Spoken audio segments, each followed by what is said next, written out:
The contents of this video are protected by federal law under the Fair Use Act and reserve all rights under the Fair Use Act as well as the First Amendment. I normally don't say this before a video, but please download this video as it may be removed. Please watch this video in its entirety before casting judgment upon my dissertation, if you will, please.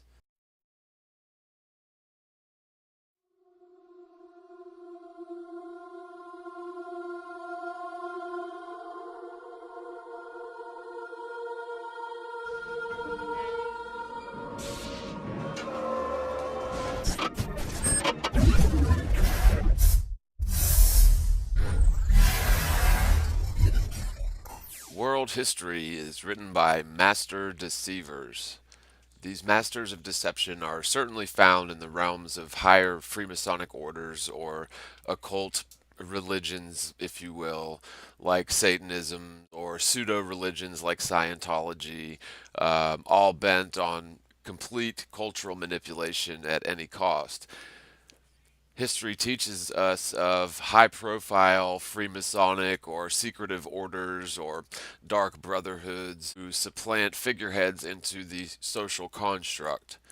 These illegitimate, highly trained and motivated plants or moles or assets are propped up financially and socially by these secret societies behind the scenes, who subsequently provide the current culture and future generations with a version of history that is a twisted deception, completely misaligned with the original intent of the natural awakening process of the masses. Their tactics include distorting facts in order to control the very foundational understandings which provide the pretext for the fallacious, socially engineered paradigm to come. You might call this role of the agent a painter, or someone who sets the stage for future conflicts, which is coordinated in advance as a Trojan horse or built-in self-destruct mechanism supplanted into the gathering of natural dissenters who represent the genuine masses of people involved with the movement.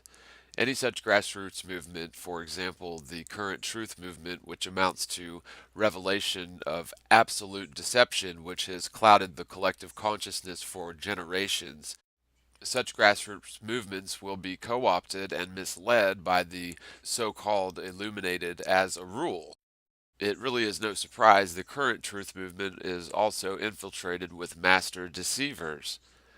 Masses of people who begin to wake up and grow wise to the nature of the deceptive plans of the elite, or in the postmodern era grow wise to the facade of the status quo, and the lengths to which said secretive orders will go in preventing an upheaval of their rigged system, or the status quo, which is supported strictly by deception and manipulation on an institutionalized scale.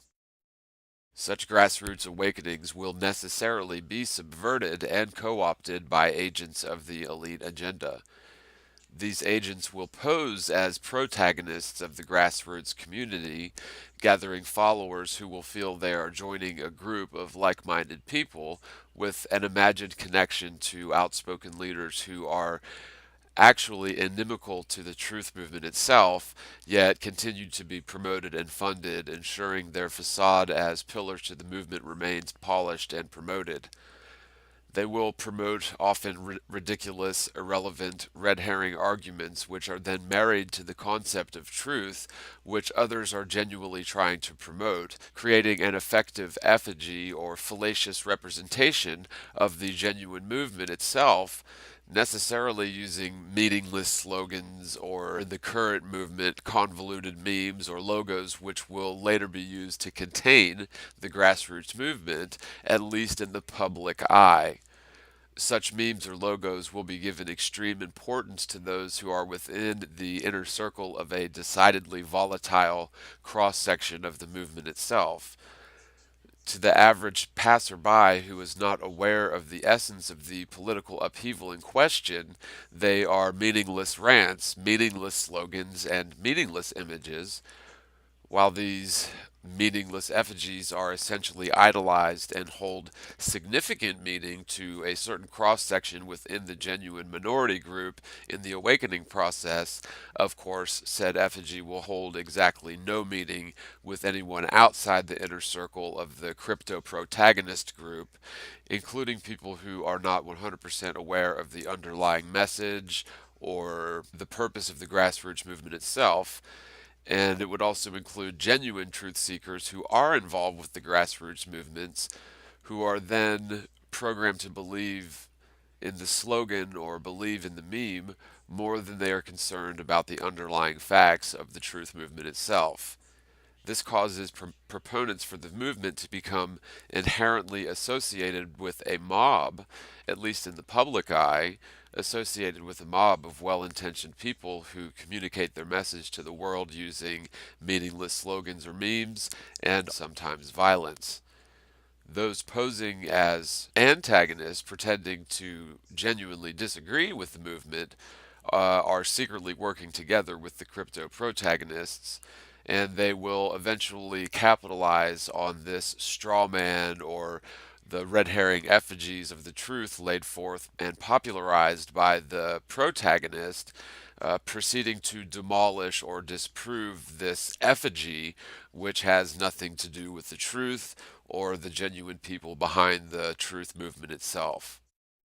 Throughout history, humankind has been controlled in this manner so that if any mass awakening begins to occur, the agents of the Dark Brotherhood will necessarily be employed and dug into the community, hiding in plain sight.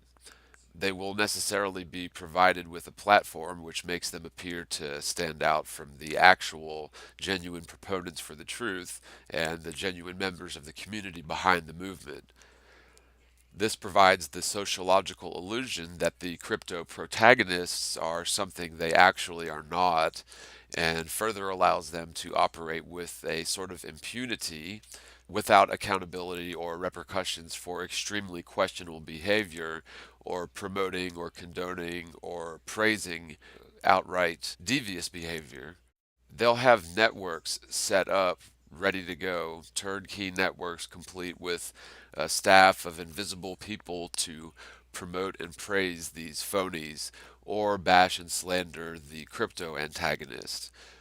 The same platform and support group would allow the deceivers to superficially connect with individual followers, a specific targeted cross section of the truth movement itself, again using meaningless reward mechanisms to make them feel as if they're part of a group and feel as if they're somehow being rewarded for their actions.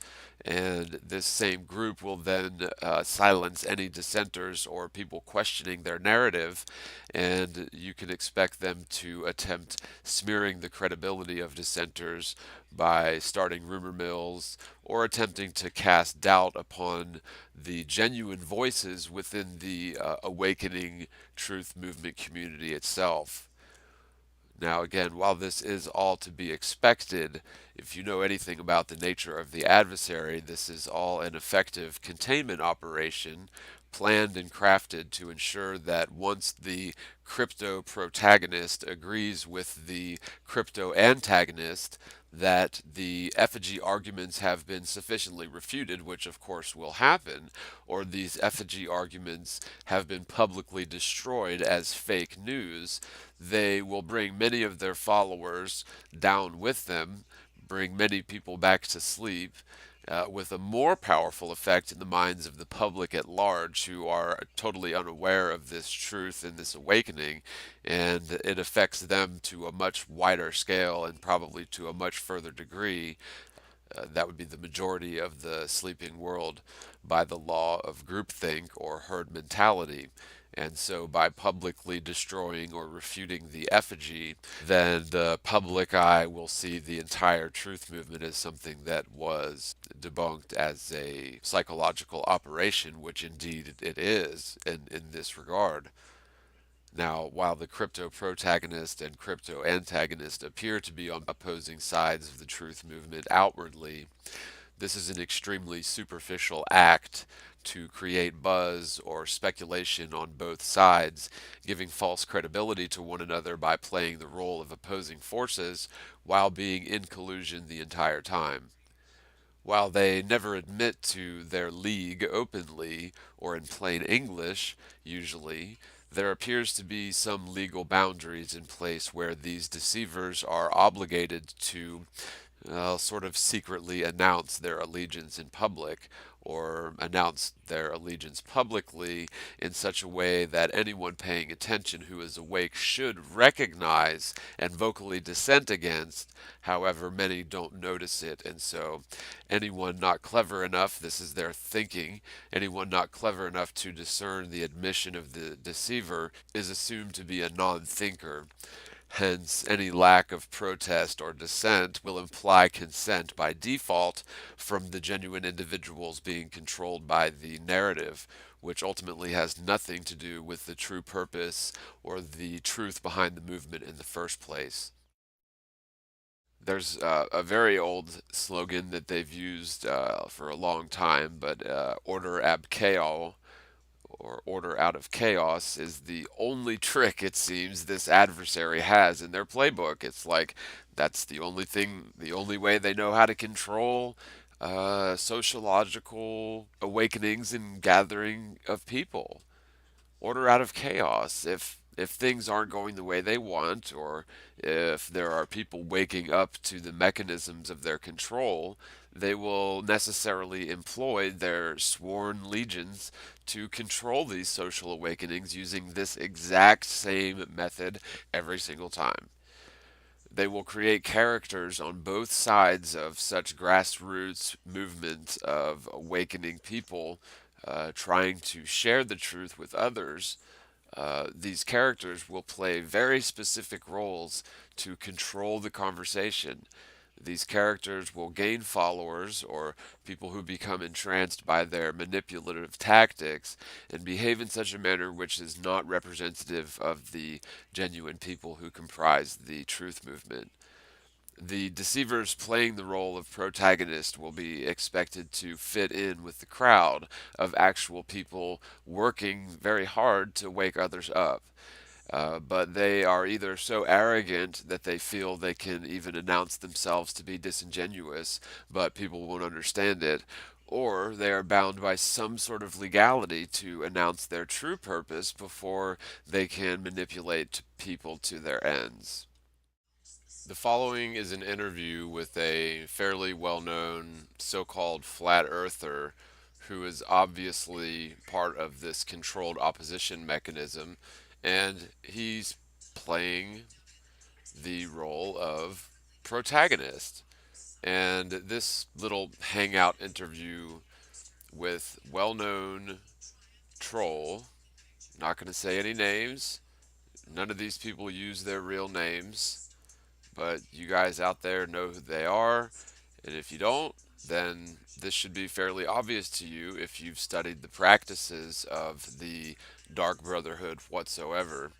I will mention that the so called flat earther that we're dealing with here claims that he, quote, used to be a 32nd degree Freemason, end quote. And I would like to point out that the only people in this world who used to be 32nd Freemasons are 33rd degree Freemasons and possibly higher. People like Bill Schneblin claim that he was a 99 degree Freemason because he was also a witch. Oh, and by the way, this flat earther also claims to be a practicing witch. So, whatever your feelings are on this sort of thing, anyone who's been in the truth movement and knows what's going on understands that we are up against Freemasons and witches. So, for someone to claim that they used to be a 32nd degree Freemason is just absurd. It doesn't make any sense whatsoever unless you consider the fact that he's acknowledging that he's now a 33rd degree Freemason or an enlightened one. I know for a fact when you reach the 32nd and 33rd degrees of Freemasonry, it is revealed to you, if you hadn't already figured it out, that the Freemasons essentially worship some made up entity called Jabulon, and they obviously have nothing to do with the Bible whatsoever, which is what a lot of people think about Freemasons. In fact, their rituals are based on Talmudic rites, and if you don't know about the Talmud, it is a hidden text of Judaism, and I'm not saying that this applies to all Jewish people by any means, just as KKK members don't apply to all white people, just as, I don't know, Black Panther Party members don't apply to all African American people, and jihadist terrorist doesn't apply to all Muslim people, and on and on and on. So, in the same regard, anyone who practices Talmud based rites, regardless of what their blood is, maybe we'll look a little bit more into the Talmud at another time, but let's just say that it is the embodiment of pure evil as far as I'm concerned. But let's get into the clip. People have asked my motivation. They said, "Are you just doing it for the money, for the friends, or whatever?" But like, who wakes up and says, "Let me go make friends with a bunch of flat earthers"? Okay, so for context, the person who was just speaking is the alleged so-called flat earther who is obviously an Illuminati Freemason witch. He just said, who wakes up one day and makes friends with a bunch of flat earthers?" Almost as if it's a derogatory term. And the answer to that question is somebody who's realized that the earth is flat. That's who gets up in the morning and wants to make friends with a bunch of flat earthers, because people who believe that they live on a spinning globe tend to be very irrational and tough to deal with when you bring this truth to them. And so, genuine flat earthers wake up in the morning and make friends with other genuine flat earthers, and not Freemasonic Illuminati shills. Like nobody. But no, my motive. I'm going to bring this thing to a close. You know, we got 5 months for this little shindig here. This is going to end. So that's pretty telling. We're dealing with an inside joke. This is something that is known between them. Otherwise, the first question out of any normal person's mouth would have been, "What do you mean 5 months? 5 months for what?" And the fact that nobody questions what he's saying means that they understand exactly what he's saying. Now, this video was posted on Father's Day, but it appears that it may have been recorded before Father's Day. So, anyway, just thought that I would point that out because that's not the only time that that 5 months thing is mentioned in this.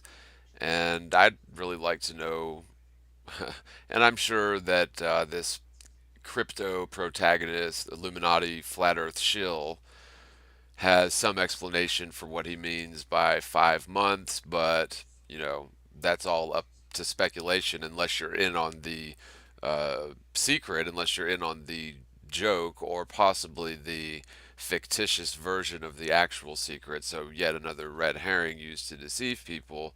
Then you won't know what he's talking about in terms of this is all going to end in 5 months. It's going to end one way or the other.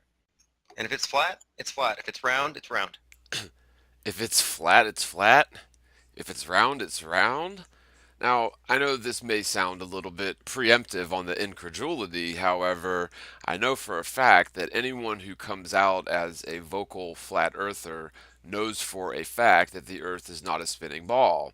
And for someone to say, if it's flat, it's flat, if it's round, like you really haven't made your mind up and there really isn't anything to prove it, then subsequently goes to state that some sort of ridiculous experiment is going to prove this once and for all, which is abject nonsense.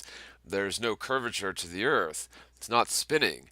And so the Earth is definitely not a spinning sphere. Yet, why would someone wake up in the morning and make flat Earth friends? If it's flat, if it's round.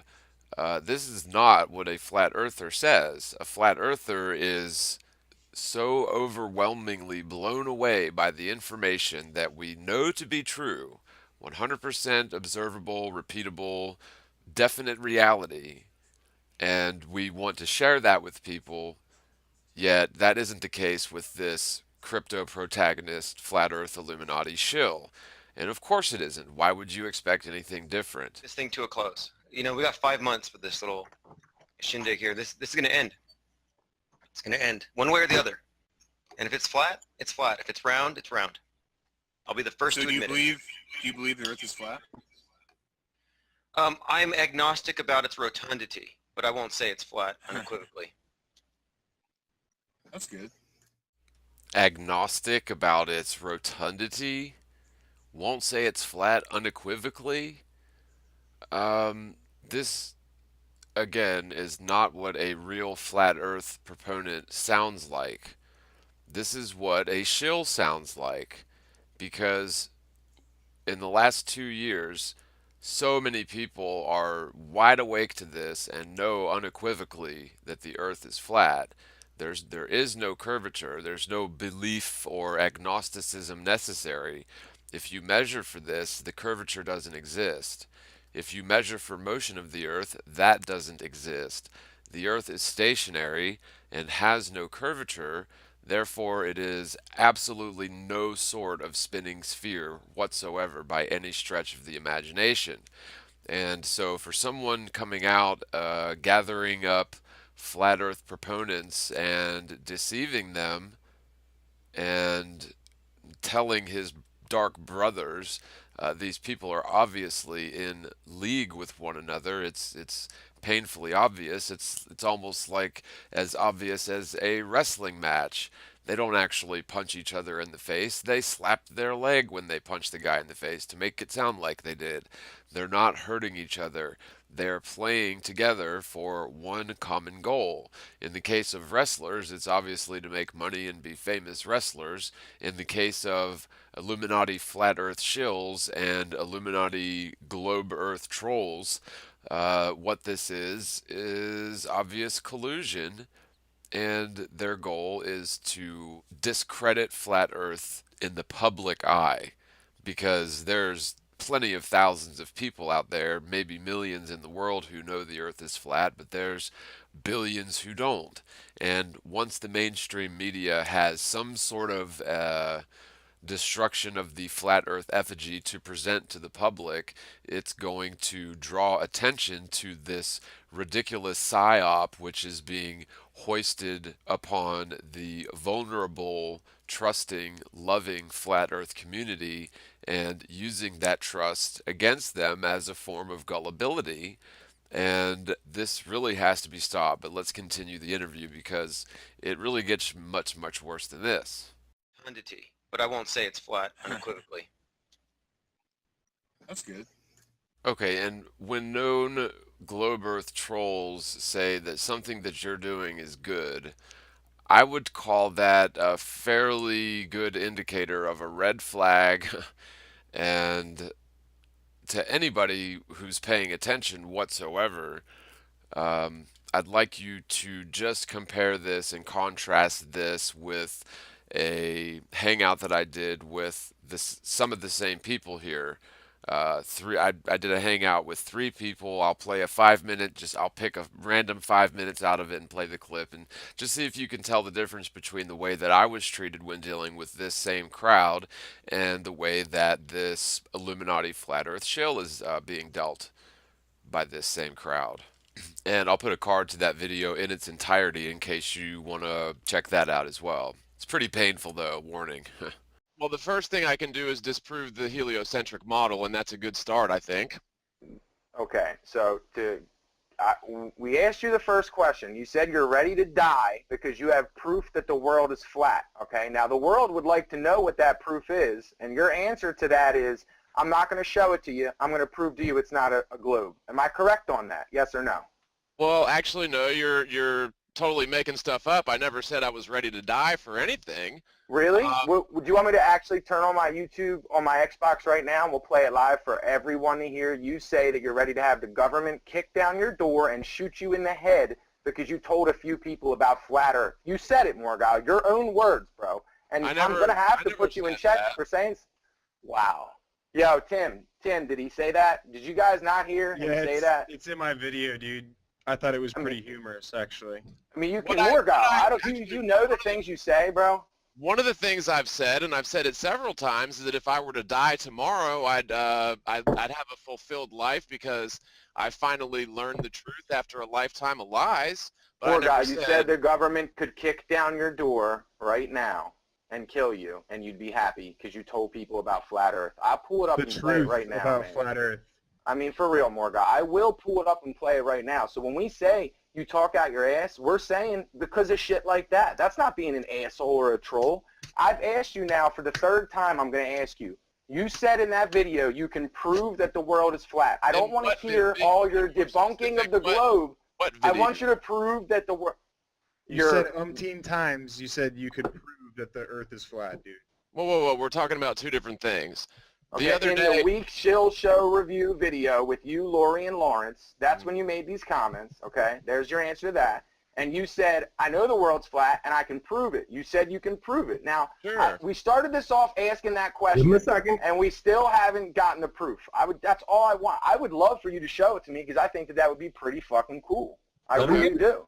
Well, it's a little bit more complicated than that, but let's start with one point, and we can debate that, and we can move to other points. But the first thing that totally demolishes the heliocentric model is the fact that if you're standing at the equator looking directly overhead in the winter, you can see the same stars overhead in the summer from the same spot. So that right there totally disproves heliocentrism. Can I explain something? Can I explain something to you really quickly, Morgan? Because I don't think you can put this into perspective. I really, and I don't think a lot of people can, and I don't even think that I can. How big space and stars and how fucking far these things are. It Okay? has nothing to do with that. So that just gives you sort of an idea of what was going on. We had just started to hang out at that point, and instead of introducing themselves to me, they just started asking me all of these bizarre questions about something I had said months prior, but he was talking about it as if I had brought it up in that conversation. So I wasn't sure what they were talking about, and it just goes on and on like that. So they essentially wouldn't give me a chance to speak. They wouldn't listen to reason. It was just a big fiasco. And so, compare and contrast that to the polite courtesy that the Freemasonic Illuminati shills give to one another when in conversation with one another. Okay. There we go. IPS, how you doing, bud? I was pissing. Sorry, I was on mute. Oh, what's up, Ed Upside Down Head? Yeah, I don't think anybody should be committing and saying, I know unequivocally it's a flat Earth because we don't have a model, as you've noticed. Wait a minute. We can't say unequivocally it's a flat Earth because we don't have a model, as if we need a model to know the Earth is not a spinning ball. The heliocentric model has been thoroughly debunked. It's quite ridiculous, actually, and all of the just empirical mountains, never-ending mountains of evidence show that the Earth is a plane, that many miles of standing water do not have any sort of convexity or curvature to them, and the Earth is absolutely 100% definitely flat. And I think I'd just like to point out real quick that nobody in their right mind would ever wake up in the morning and make friends with a bunch of flat earthers and go around saying the earth is flat unless they knew it 100%. I'm sorry, but this is just a very telling observation about this person's true intentions. What we do know is that we have room for doubt, and I'm going to work towards overcoming that doubt by bringing about some evidence in the form of some guy who's sending a rocket up to the Kármán line. Wait a minute here. Let's just back up the wagons. Was anybody paying attention to what he just said at all? There's room for some doubt, and he's going to overcome that doubt, and you have to read between the lines in terms of what he's saying. Let me just roll that clip one more time because this is code speak. They're speaking to each other with occult language. What we do know is that we have room for doubt, and I'm going to work towards overcoming that doubt by bringing about some evidence in the form of some guy who's sending a rocket up to the Kármán line. Some guy that's sending a rocket up to the Kármán line? What does that have to do with flat Earth at all? Okay, so $7,000 is raised to put a flat Earth sticker on the side of this thing, which is a steam rocket that makes absolutely no sense. And if something happens to this guy, let's just say hypothetically he dies in this accident, that's going to be tied in the media with flat earthers. So the cover story for the media is stupid flat earthers kill stuntman. That's going to be the headlines, and hopefully by making this video and calling out my dissent, perhaps my hope is to change the trajectory of these plans, because when they tell us their plans out in the open like this, if nobody objects, if nobody dissents, then again, that is implied consent. And so they have every right to do whatever it is they plan to do. And I'm telling you right now, this character's plan is to discredit Flat Earth in the public eye. And he's doing so from a position of a wolf in sheep's clothing. And really, he doesn't even wear the sheep's clothing that well. It's almost like he's not even trying to hide it. And that's how these people operate. It is in plain sight. It has always been that way, and it is no exception with this example. Doesn't even have to get that high, you know? I mean, even if he gets halfway there, it'll be sufficient. Okay, the Kármán line is allegedly about 62 miles up. Getting halfway there would be 36 miles. That's never going to happen in a steam rocket. The highest that we can get up in terms of amateurs is about 100 to maybe 150,000 feet with weather balloons. In terms of typical rocketry, even amateur rocketry, like in the case of the Go Fast rocket, that got up to 72 miles, which is 10 miles further than the Kármán line, allegedly. And although they used GoPro fisheye lenses, we got some really good evidence from that the Earth is indeed flat, even from 72 miles vantage point, when you're not looking at the imaginary or trickery of a fisheye lens that causes fake curvature to appear whenever the angle of the camera is either higher or lower than the horizon itself.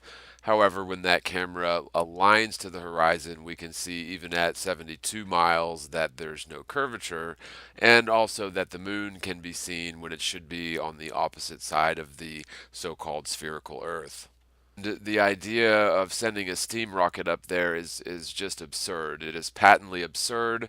This is something that if they go forward with it as planned, it's going to fail, most likely. And even if it doesn't fail in terms of a catastrophic failure, it's not going to prove or disprove anything about the shape or nature of the Earth.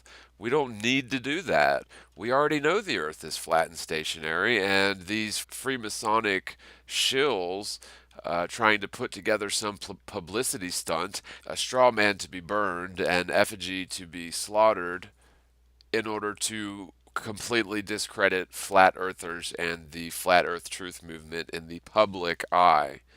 We have room for doubt, and I'm going to work towards overcoming that doubt by bringing about some evidence in the form of some guy who's sending a rocket up to the Kármán line. Doesn't even have to get that high, you know? I mean, even if he gets halfway there, it'll be sufficient. So we have Mr. B on the panel here. He kind of knows a little bit. He was talking about the steam rocket.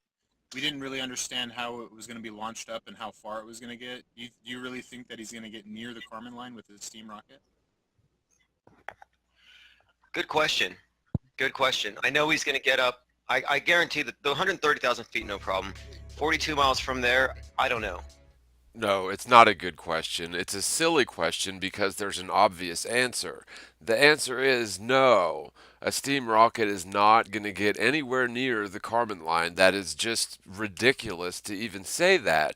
What's even more ridiculous is to attach the concept of flat Earth to a patently absurd venture that is an exercise in complete folly, and marrying that just fallacious nonsense to flat Earth and claiming that we need to do something like this to prove flat Earth, and gaining followers to raise money for this adventure without even knowing whether or not it's going to get to the Kármán line or saying that's a good question.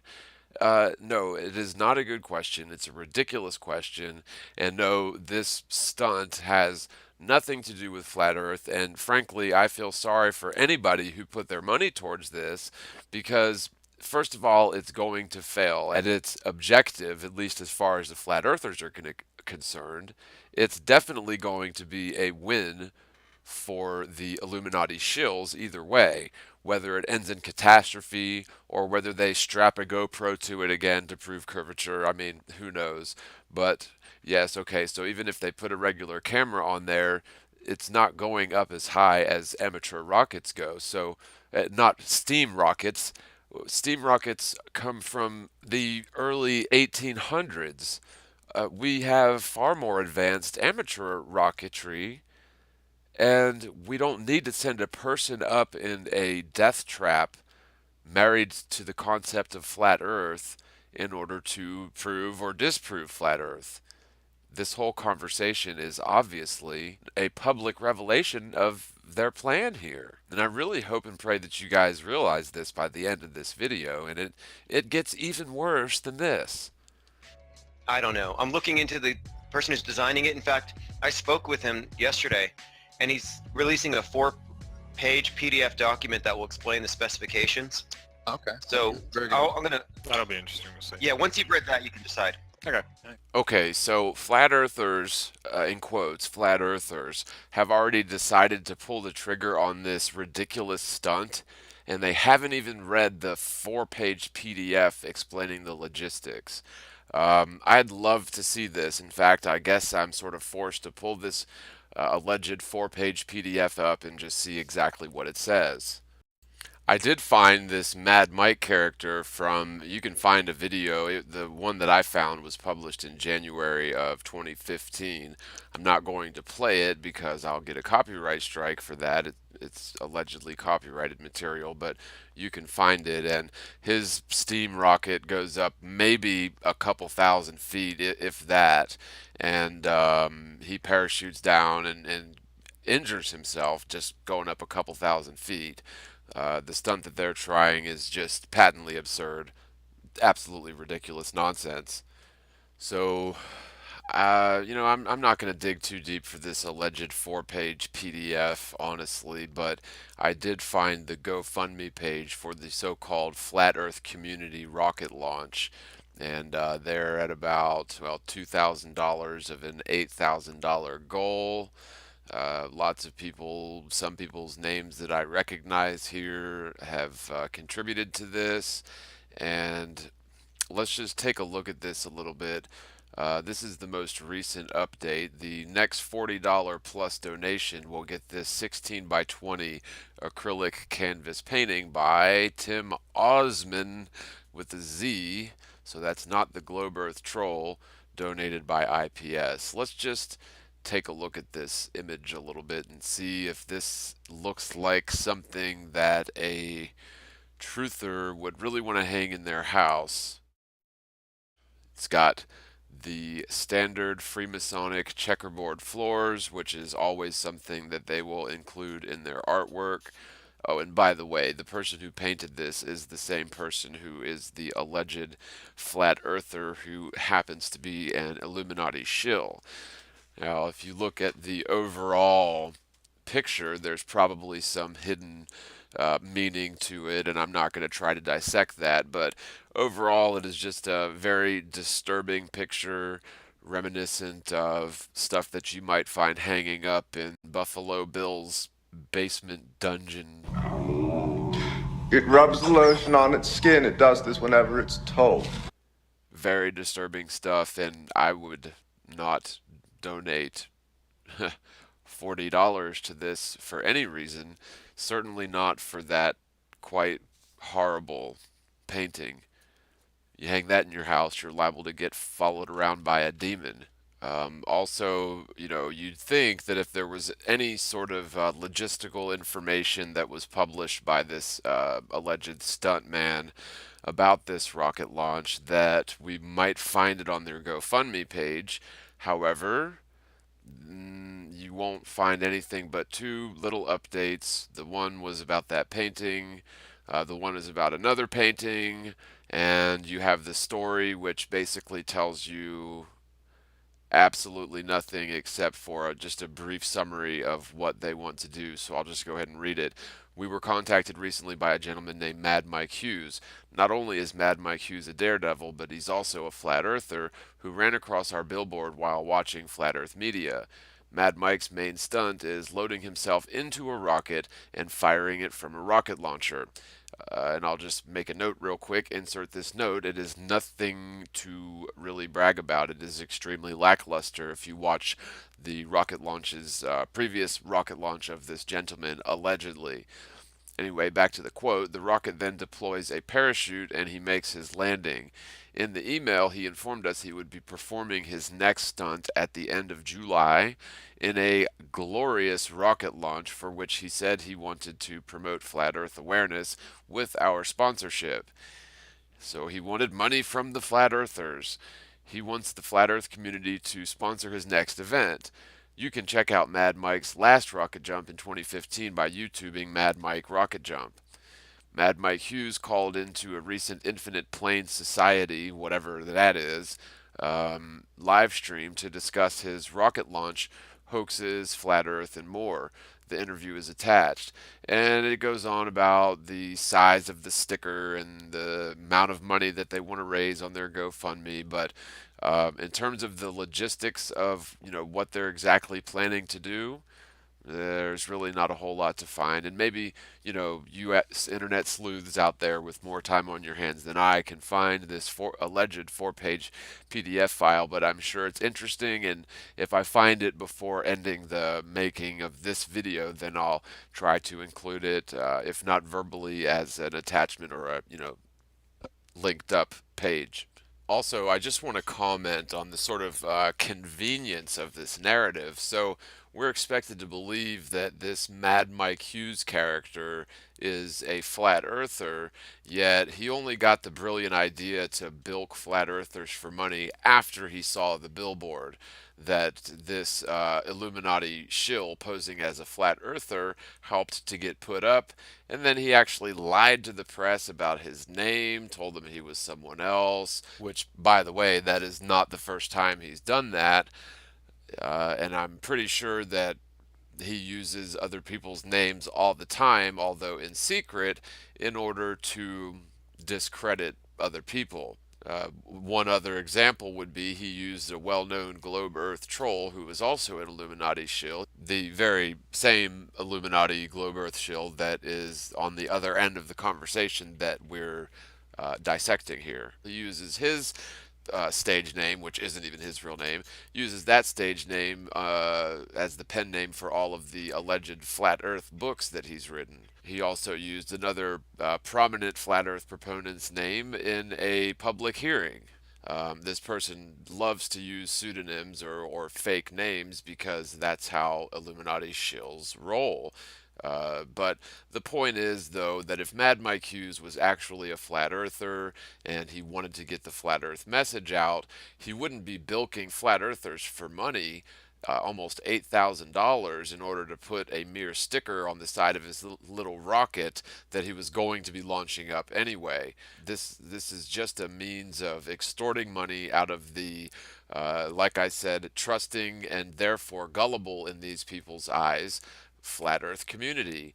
And so I really hope that by the end of this video, and yes, it indeed gets worse, that this person that we're discussing here is not to be trusted, and you shouldn't put the flat earth reputation on the line with the public stunts of this lunacy. It is absolute lunacy.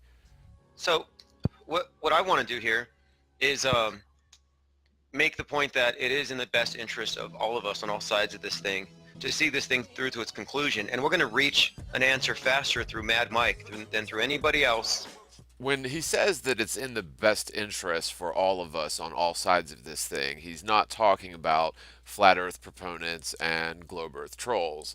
He's talking, when he says refers to all of us on all sides of this thing, he's referring to the brotherhood which he's working with. And it even appears as if that this Illuminati flat earth shill is of a higher rank and of more knowledge in terms of the esoteric cultism than any of the other shills on this show. So just want to point that out. Also, in what context could such a ridiculously contrived stunt event be any sort of deciding factor in the scientific venture to prove the shape and nature of the Earth?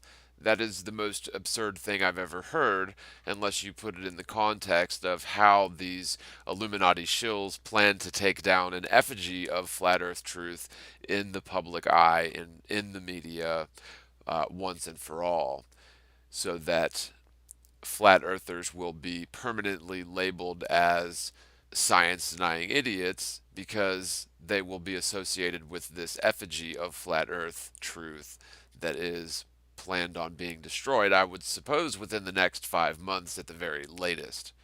I would also submit that I'm really very much hoping to accomplish one thing with this video and one thing only, and that is to change the trajectory of the events that they have in plan. By calling this out and by voicing my dissent to this whole thing, I am not giving my consent, and therefore it very well may change the trajectory of events that transpire in this whole ridiculous flat earth steam rocket stunt hoax.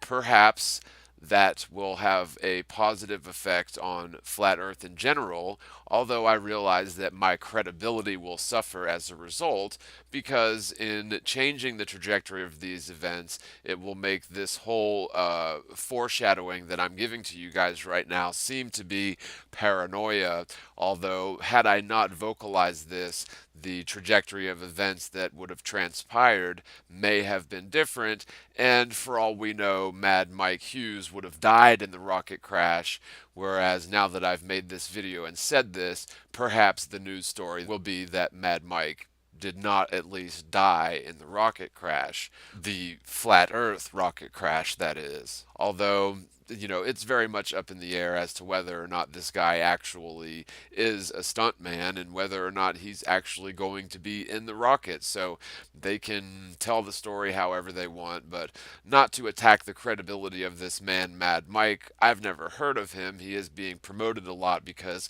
he's come out as a flat earther, although it is fairly suspect to me that any flat earther would wait for a billboard to be put up before deciding to do a stunt that just so happens to coincidentally bilk flat earthers for $8,000. With all their speculation or their talks about going across Antarctica, no, this is going to do it. As opposed to all this speculation and talks about going past the Antarctic, this is going to do it. First of all, the only reason we want to go to the Antarctic is to see what's beyond. We already know the Earth is flat. All flat earthers know that. That's why they're flat earthers. Flat earthers don't need proof that the Earth is flat. We have literally so much proof that the Earth has no curvature, nor is it spinning, that any experiment can only confirm this further. If you want to put this in the public eye, it really is quite a silly idea to make a complete fiasco, spectacle out of the whole thing. That is what Illuminati shills do. This rocket launch isn't going to do anything but ruin the credibility of flat earthers if we're not careful. If we allow others to put this obvious Illuminati flat earth shill on a pedestal and continue feeding his really quite bizarre social media campaign that involves the effigy of a penguin, and people sort of seem to somehow worship this penguin, and yet the penguin has no meaning whatsoever to anyone except for a really very specific sect of or cross-section of flat earthers. Or their talks about going across Antarctica, no, this is going to do it. So save your lunch money. You only need about $10 per person. Well, I think that it's probably, no one really thought of this. I think one of the best ones was some kind of an Antarctic expedition. I personally don't think that you have to cross the Antarctic. I think you can use the South Celestial Pole as navigation and be basically looking at Antarctica and have two boats going in opposite directions, basically. and it would be like 60,000 miles if it was a flat Earth, and it's going to be much, much, much shorter if it's a sphere. Honestly, that was so forced, and I believe that's the first time I've ever heard that globe Earth troll say those words, if it's a sphere. So, isn't that very convenient that he says it now? However, for him to say that all we need to do is take a couple of boats to the South Arctic Circle, essentially looking at Antarctica, and each, do a half circumnavigation, yes, that is a good point if you're sort of humoring an AE layout, which isn't necessarily anything to do with flat Earth. I mean, it's not a model. The azimuthal equidistant projection isn't a model. It's merely a projection, and so we really don't have any good actual maps that represent the face of the Earth in its entirety, because frankly it's impossible to image the entire face of the land masses of the Earth at once. And so having a map is really quite irrelevant to this. Having a model is really quite irrelevant to this. This is about measuring for Earth curvature and axial rotation. That's all this ever was about. And all of the observations and measurements always never fail to prove and indeed confirm a flat, stationary Earth.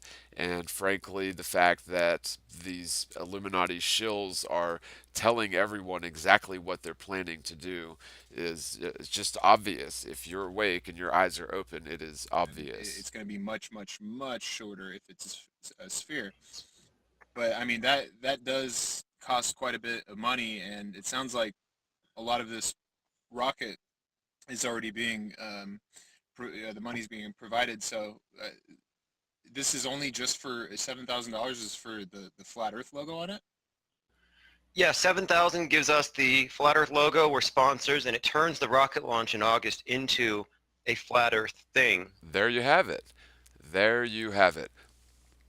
The rocket launch is already paid for, but the $8,000 that they're bilking from flat earthers makes it a flat earth thing. That's what the whole point is to make this obvious debacle a flat earth thing, to make flat earthers seem retarded. And I hate to use that word, but I'm sorry. That's just the common vernacular for this day and age, and to explain what their views are and what their plans are. So they didn't. This character, this stuntman character, whomever he is, didn't need that money to launch his rocket. It was already paid for, and he saw a billboard allegedly, and this made him decide to bilk flat earthers for money. And this whole story doesn't make any sense whatsoever. This is obviously controlled opposition who is working in conjunction with the mainstream media in order to put the final nail in the coffin of this truth movement in the public eye. And then the other one, where he's going to go up to the Kármán line, or attempt to, that's a couple of months after that. Yeah, he's going to go to the Kármán line in a steam-powered rocket, and you haven't even read a 4-page PDF of the logistics on this, yet you're promoting this to flat earthers to put their money towards. I mean, this is just absolutely insane. This is insanity. But by putting our money into this thing now and making it about Flat Earth, it won't be about some guy trying to pull a big evil Knievel thing. This is going to be about Flat Earth. That's what the rocket launch will be about. And the guy he's been a Flat Earth for 2 years. Yeah, I'm completely buying that story. I'm totally buying that he's been a flat earther for 2 years, and yet he waited until you and your minions put out a billboard before he decided to bilk flat earthers for money that he doesn't even need to launch the rocket. Yes. Yes. So you're telling me that he couldn't have put a sticker on the side of that rocket for free? He needs $8,000 to put a sticker on the side of that rocket? Even though it's already paid for and he's a flat earther? Yeah. Okay. I'm totally not buying this. Any true flat earther would put stickers all over that thing for free if this was legitimate. This is a hoax. This is going to be a false flag operation in order to vilify flat earthers. And by the way, if I haven't said this yet, it gets even worse. Well, You know that it's going to be huge too. I mean, that kind of media is going to be pretty excellent if it's successful. okay, so the most well-known, the most notorious Globe Earth Illuminati shill is approving of, not only approving of, but saying that this will be excellent in the media if it succeeds. Um, does any other flat earther see any sort of red flags about Tim Osmond thinking that this plan is excellent? Okay, if you guys don't see this yet, I don't know what to tell you, but let's just continue because it actually gets much worse and goes much deeper than this. It'd be pretty excellent if it's successful, and it will be plastered with flat Earth. Honestly, read between the lines there. This will be excellent if this is successful, and it will be plastered with flat Earth. Isn't that just excellent? That is excellent, isn't it? For Tim, for these Illuminati shills, yes, that will be excellent because it will marry flat earthers to a ridiculous, ill-contrived, poor excuse for a plan in the history books. My only question is, I mean, I would have done it for about $2,000. How big is how big is this logo on it? 7 feet by 2 feet, and then on the launcher itself, 2 feet by 4 feet. Do you know So- if it's going to be? Do you know if the cabin is going to be pressurized, and if not, if it is going to be a mask oxygen system? Good question. He's going to be, I think he's going to be on Jeranism's radio show at TFR tomorrow, Okay. and we're going to get more specific questions. I know that he's got I think they spent $100,000 on his suit. So they spent $100,000 on the suit, and this flat earther needs $8,000 from flat earthers to put a flat earth sticker on the side of this thing that is destined to fail. Yeah. Damn. So, Oh boy. Fuck yeah. yeah, the whole launch and everything is going to be like a $2 million operation, but if this thing next month goes very well, it'll be no problem at all to get that kind of funding. I'm going to actually personally go out there to Southern California and watch the rocket launch. Yeah, I'm sure if this thing goes very well, you guys will all be very well funded by the Illuminati because you guys are Illuminati shills. This is a man. What kind of guarantee do you have for? I mean, like, is there a fund that you show people? Look, this is how much money has come in, and this is how much is going out, or is it just kind of under the table? This one's all going through GoFundMe, so it's public and everybody can see how much they put into it. And that's being managed by somebody else, not me. So, Of course not. Of course it's not being managed by you because that's like one of the rules of Illuminati shills. They get people within the movement to do most of their work for them.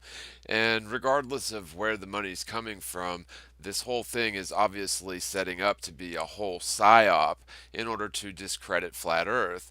And so this conversation where the well-known Illuminati Globe Earth troll states things like this is a really great idea, then that ought to raise a few red flags for flat earthers. if somebody was running a scam, it wouldn't work because I'm not touching that money. Well, that's good. I mean, Yeah. these are all questions the doubters, the skeptics would have, and if that's legitimate and you're doing it that way, then I mean, like, I've actually come to like what you're doing. Obviously, with the Fepe and the trolling and stuff, I think that's actually beneficial for the Helios, the sphere, Earth, truth. But Yes, Fepe and trolling is good for the blue pill philosophy, the sleepers, the people that have not yet awakened to this truth. That's exactly what Fepe is. It's something that makes absolutely no sense. It's actually quite hideous looking meme creature which is associated with flat earth by the followers of this meme only, and to any rational person memes plastered with this ridiculous thing with a widow's peak where basically you have an M at the top which means Mason, and they sort of code this in all of their artwork, which is the pattern of Masons. And Fepe is used as sort of an effigy or a meaningless slogan, if you will, that's used by all communist dictators in order to rally people behind something that has absolutely no meaning whatsoever to anyone outside the clique or the minions of this Illuminati shill. um, as far as this rocket, I mean, there's, I can't even get anybody to spend $50 on geodetic surveying equipment just to verify if that's correct. So, I mean, this is a big deal. Like, if we can get decent enough cameras and stuff, and this actually works, like, this is going to be huge. So I applaud you on that.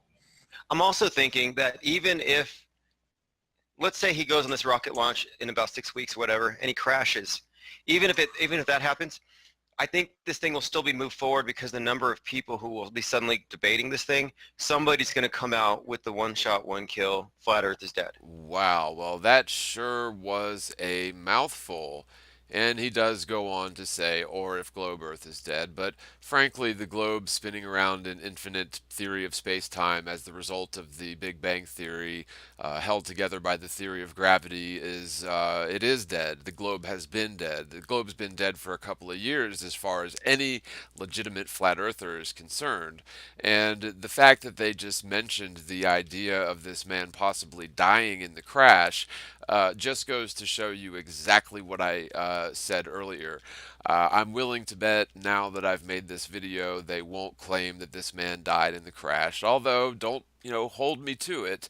I do think, however, that if enough people understand that this is a propaganda stunt, this is a false flag hoax stunt event, which is being coordinated by these Illuminati shills from both sides in order to ultimately put flat earth in the media, but not the truth about flat earth, which is, again, the lack of curvature and rotation of the earth for starters.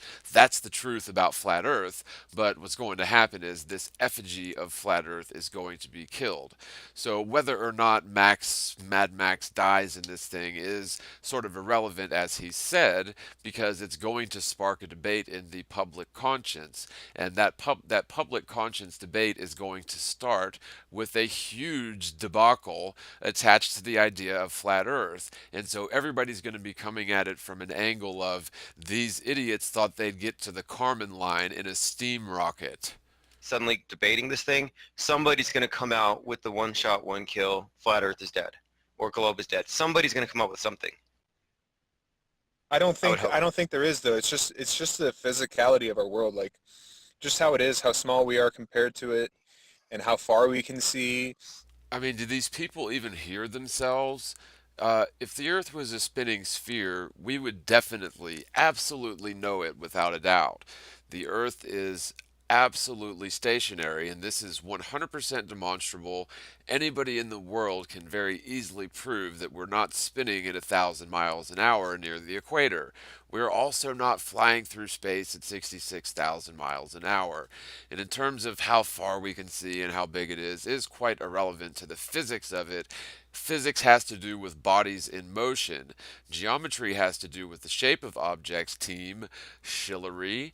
And so the geometry of it would be, observing and measuring the earth. Literally, geometry etymologically means measure the earth. However, the physics of the thing is really the most obvious point that none of these so-called flat earthers or globe earth trolls talk about. They never talk about the lack of wild accelerations in motion due to the Earth allegedly traveling in multiple directions at the same time along varying degrees of arcs. Up to 500,000 miles an hour with the sun around the galaxy and millions of miles an hour with the galaxy through space. None of this motion exists, and it is 100% doable to prove this just by simple experiment. And for people to add such confusion to this and claim that it's reliant, this absolute self-evident truth is somehow reliant upon a hoax stunt event is just absurd. Although I can see why this team of Illuminati shills are congratulating one another, because they think that this is somehow a brilliant idea in order to discredit flat Earth. And a lot of different factors that just, I mean, it basically makes it impossible to prove to a flat earther, unless they get shot up with Mad Mike or Max or whatever.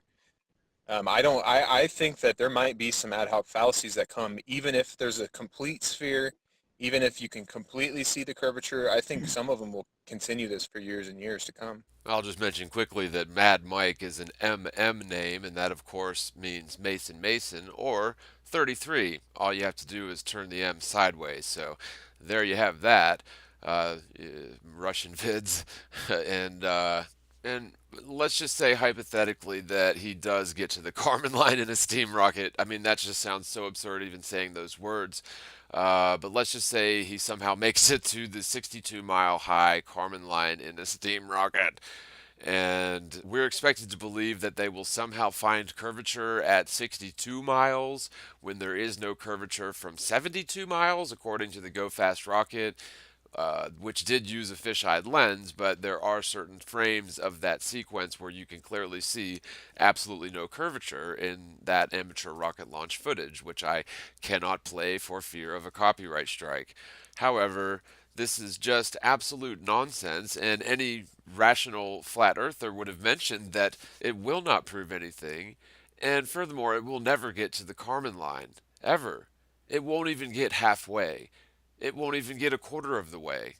They'll get, up to 100,000 feet in their weather balloon, but anything beyond that is just absurd. I'm worried about that. I'm like, what if this becomes like another cult or something where, like Hollow Earthers, that's been a cult that's been around for like 100 years. And it's like, there's no reason to buy into that at all. What if this turns into a cult or something? So what if people who know the truth about the earth turn into a cult? Oh, you mean like the cult that you're running at your channel there? That sort of cult? No. Flat Earth can't possibly become a cult unless we allow Illuminati shills to gatekeep and run the narrative. And while there may not be any reason to buy into Hollow Earth at all, there's no reason to buy into Flat Earth at all because it's the truth. You don't have to buy into the truth just is the truth.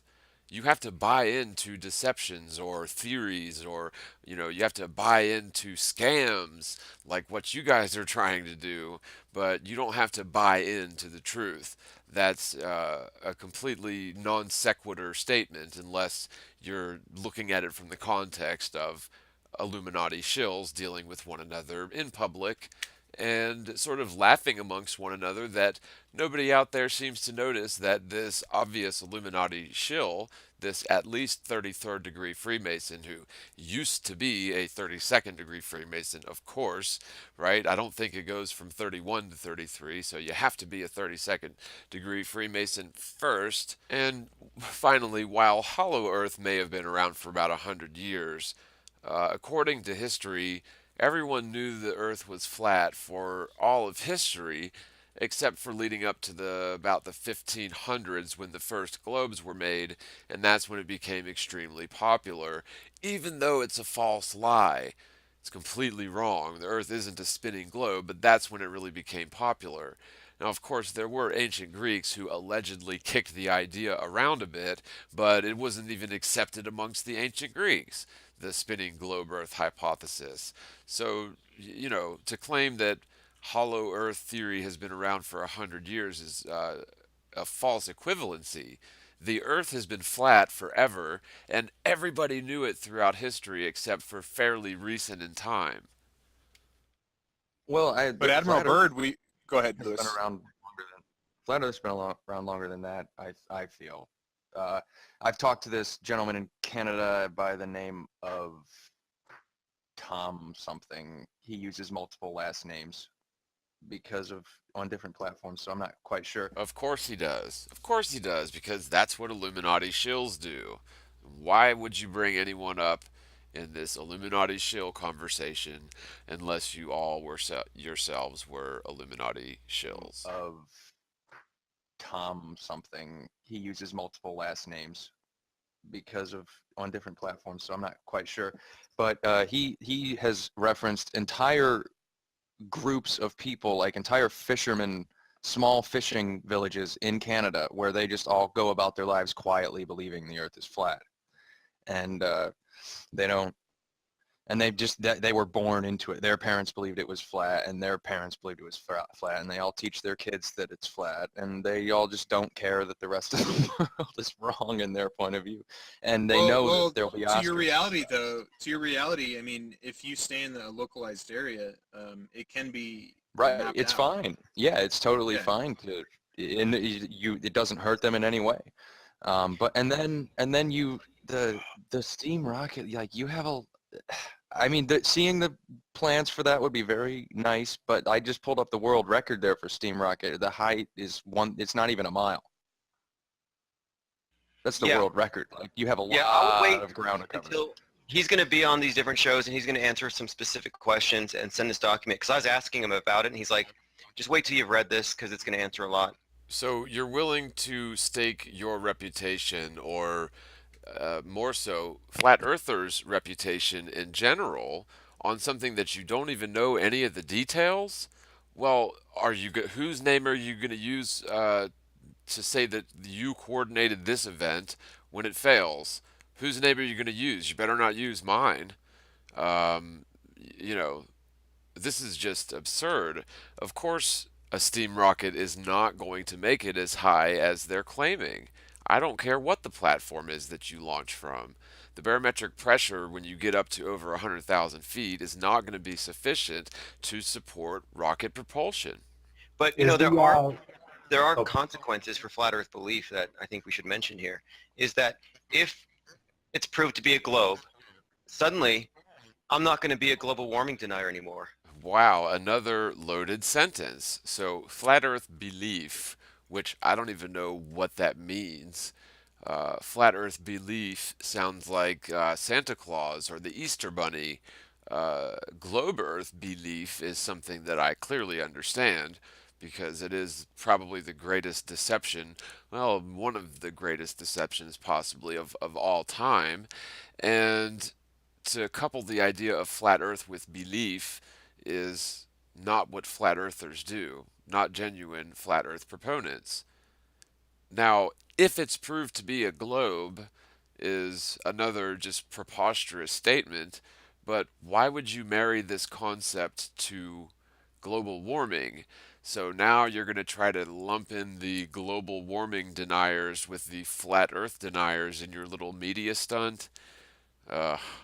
Wow. I'm going to stop ripping on the man-bear pig, and I'll stop advancing because there's a lot of stuff that comes out of this thing that it's going to fundamentally shift how I approach politics even. So the man-bear pig is an interesting reference for those of you who don't know. Man-bear pig it comes from an episode of South Park, and Al Gore, the infamous politician who discovered and global warming or whatever and started taxing everybody for carbon emissions, which is just preposterous. But Man Bear Pig also references the occult reference behind this is the Cave of the Winds. Now, the Cave of the Winds has its own little esoteric backstory. There's a web page about the dark side of Colorado by Lizard. And there was a poem by John Denver about this instance. I won't read it, but I'm going to read from this article and I'll put a link in the description. Again, it's called The Dark Side of Colorado.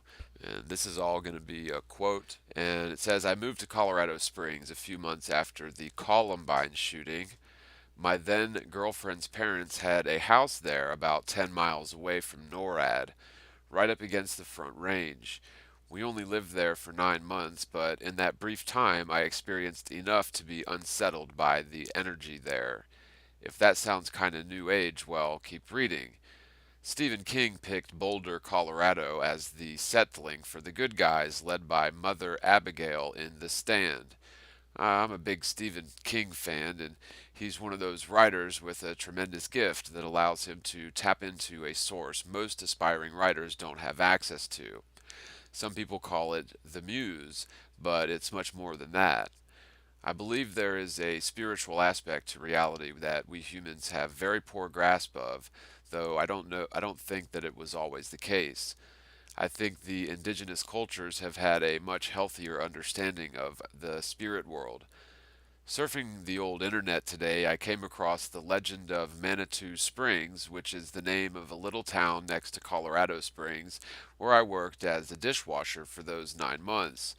The gist of the legend is that two hunters from different tribes came to the crystal springs to quench their thirst. One hunter had been successful and the other had not. Seeing this disparity, the unsuccessful hunter grew envious and picked a fight, which escalated to murder. Over the body stood the murderer, and no sooner was the deed of blood consummated than bitter remorse took possession of his mind, where before had reigned the fiercest passion and vindictive hate. With hands clasped to his forehead, he stood transfixed with horror, intently gazing on his victim, whose head still remained immersed in the fountain. Mechanically, he dragged the body a few paces from the water, which, as soon as the head of the dead Indian was withdrawn, the Comanche saw suddenly and strangely disturbed. Bubbles sprang up from the bottom, and rising to the surface, escaped in a hissing gas. A thin vapory cloud arose, and gradually dissolving, displayed to the eyes of the trembling murderer the figure of an aged Indian whose long, snowy hair and venerable beard, blown aside by a gentle air from his breast, discovered the well-known totem of the great Waukaага, the father of the Comanche and Shoshone nation, whom the tradition of the tribe, handed down by skillful hieroglyphics, almost deified for the good actions and deeds of bravery this famous warrior had performed when on earth. Stretching out a war club towards the affrighted murderer, the figure thus addressed him: "Accursed of my tribe, this day thou hast severed the link between the mightiest nations of the world, while the blood of the brave Shoshone cries in the Manitou for vengeance. May the water of thy tribe be rank and bitter in their throats."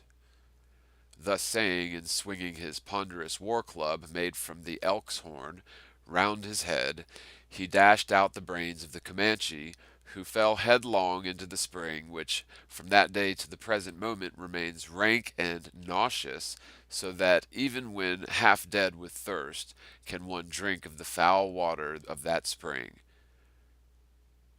When I worked in Manitou Springs, I had a couple of strange experiences.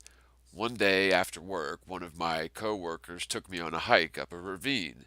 He showed me a little trail that climbed the ravine wall to a ledge where there was what looked like a cave opening closed off by a metal door. The door was chained from the inside, which you could see through a hole where a knob should have been. It was creepy. My co-worker Nate was also the first person to clue me in to the reputation of Manitou Springs of being a hotbed for occult activity.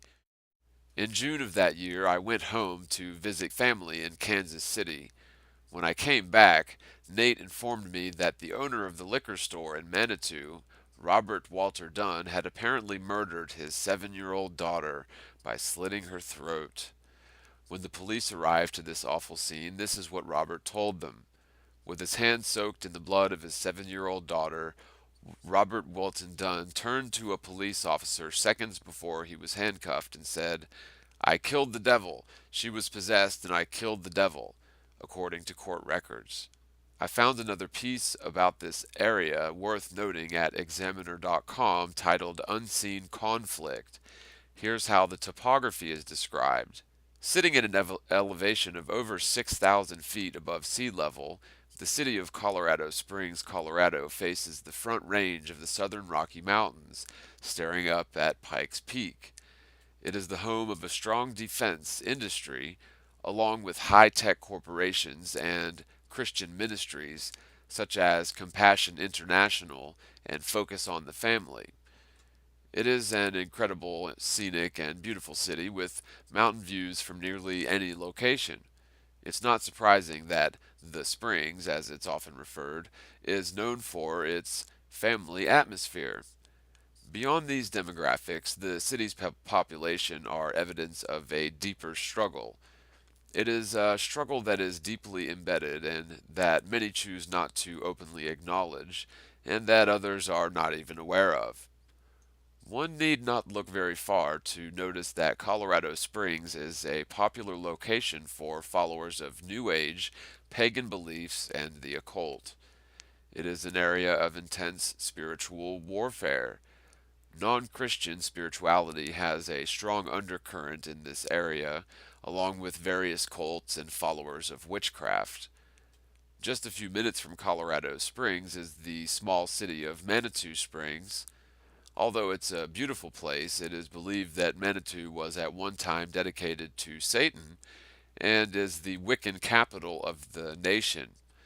Many people may call this foolishness, but it's interesting to note that the word Manitou means, quote, a supernatural being that controls nature or an object that possesses supernatural power, end quote.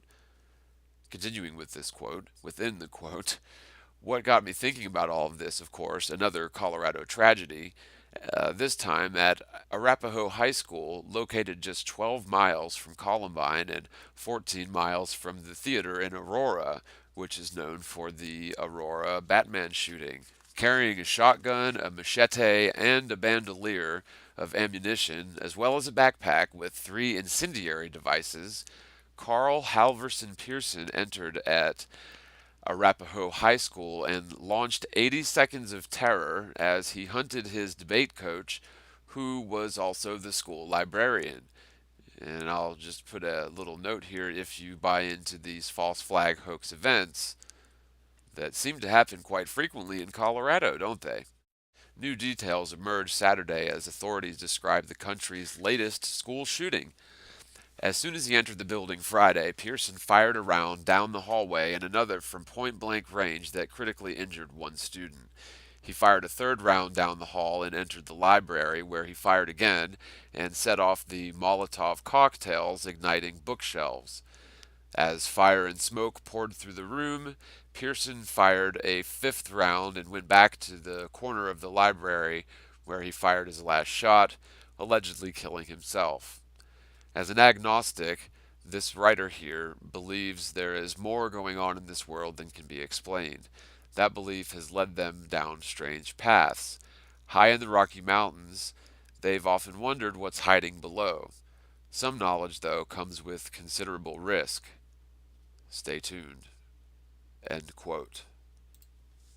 And I guess it's probably worth a mention that South Park is one of those mainstream media productions where we've seen consistent predictive programming and just all sorts of really quite awful things for children to watch, and yet it's presented in a cartoon format. And so, you know, when did grown men, have conversations referencing cartoon characters and find that sort of thing funny? The only people who would know what Man Bear Pig is are people who watch South Park and people who know that one another like to watch South Park, because the reference would be lost on anyone who doesn't watch South Park. Man, bear pig. Nice, nice. I really like to hear that.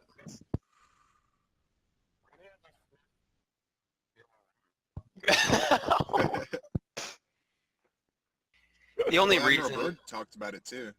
okay, what Flat Earth has going for it is the deception within the ISS and NASA. Unless you believe all that's true, and if you believe in the Apollo landing, if that's the case, yeah. But What is this guy talking about? Seriously, what flat earther talks like this? Any normal, logical flat earther doesn't talk about belief. And no, the only thing flat earth has going for it is not the deception of the ISS. And if you believe in that, then, well, yeah, then the earth's obviously a globe. I mean, how ridiculous is this? Like, if you're going to have a conversation with people promoting flat Earth, you ought to tell them that the Earth doesn't have curvature and it's not spinning. You shouldn't encourage the trolls, the Illuminati shill trolls, which you're an Illuminati shill too, so of course you're going to talk about ridiculous red herring arguments instead of the actual truth.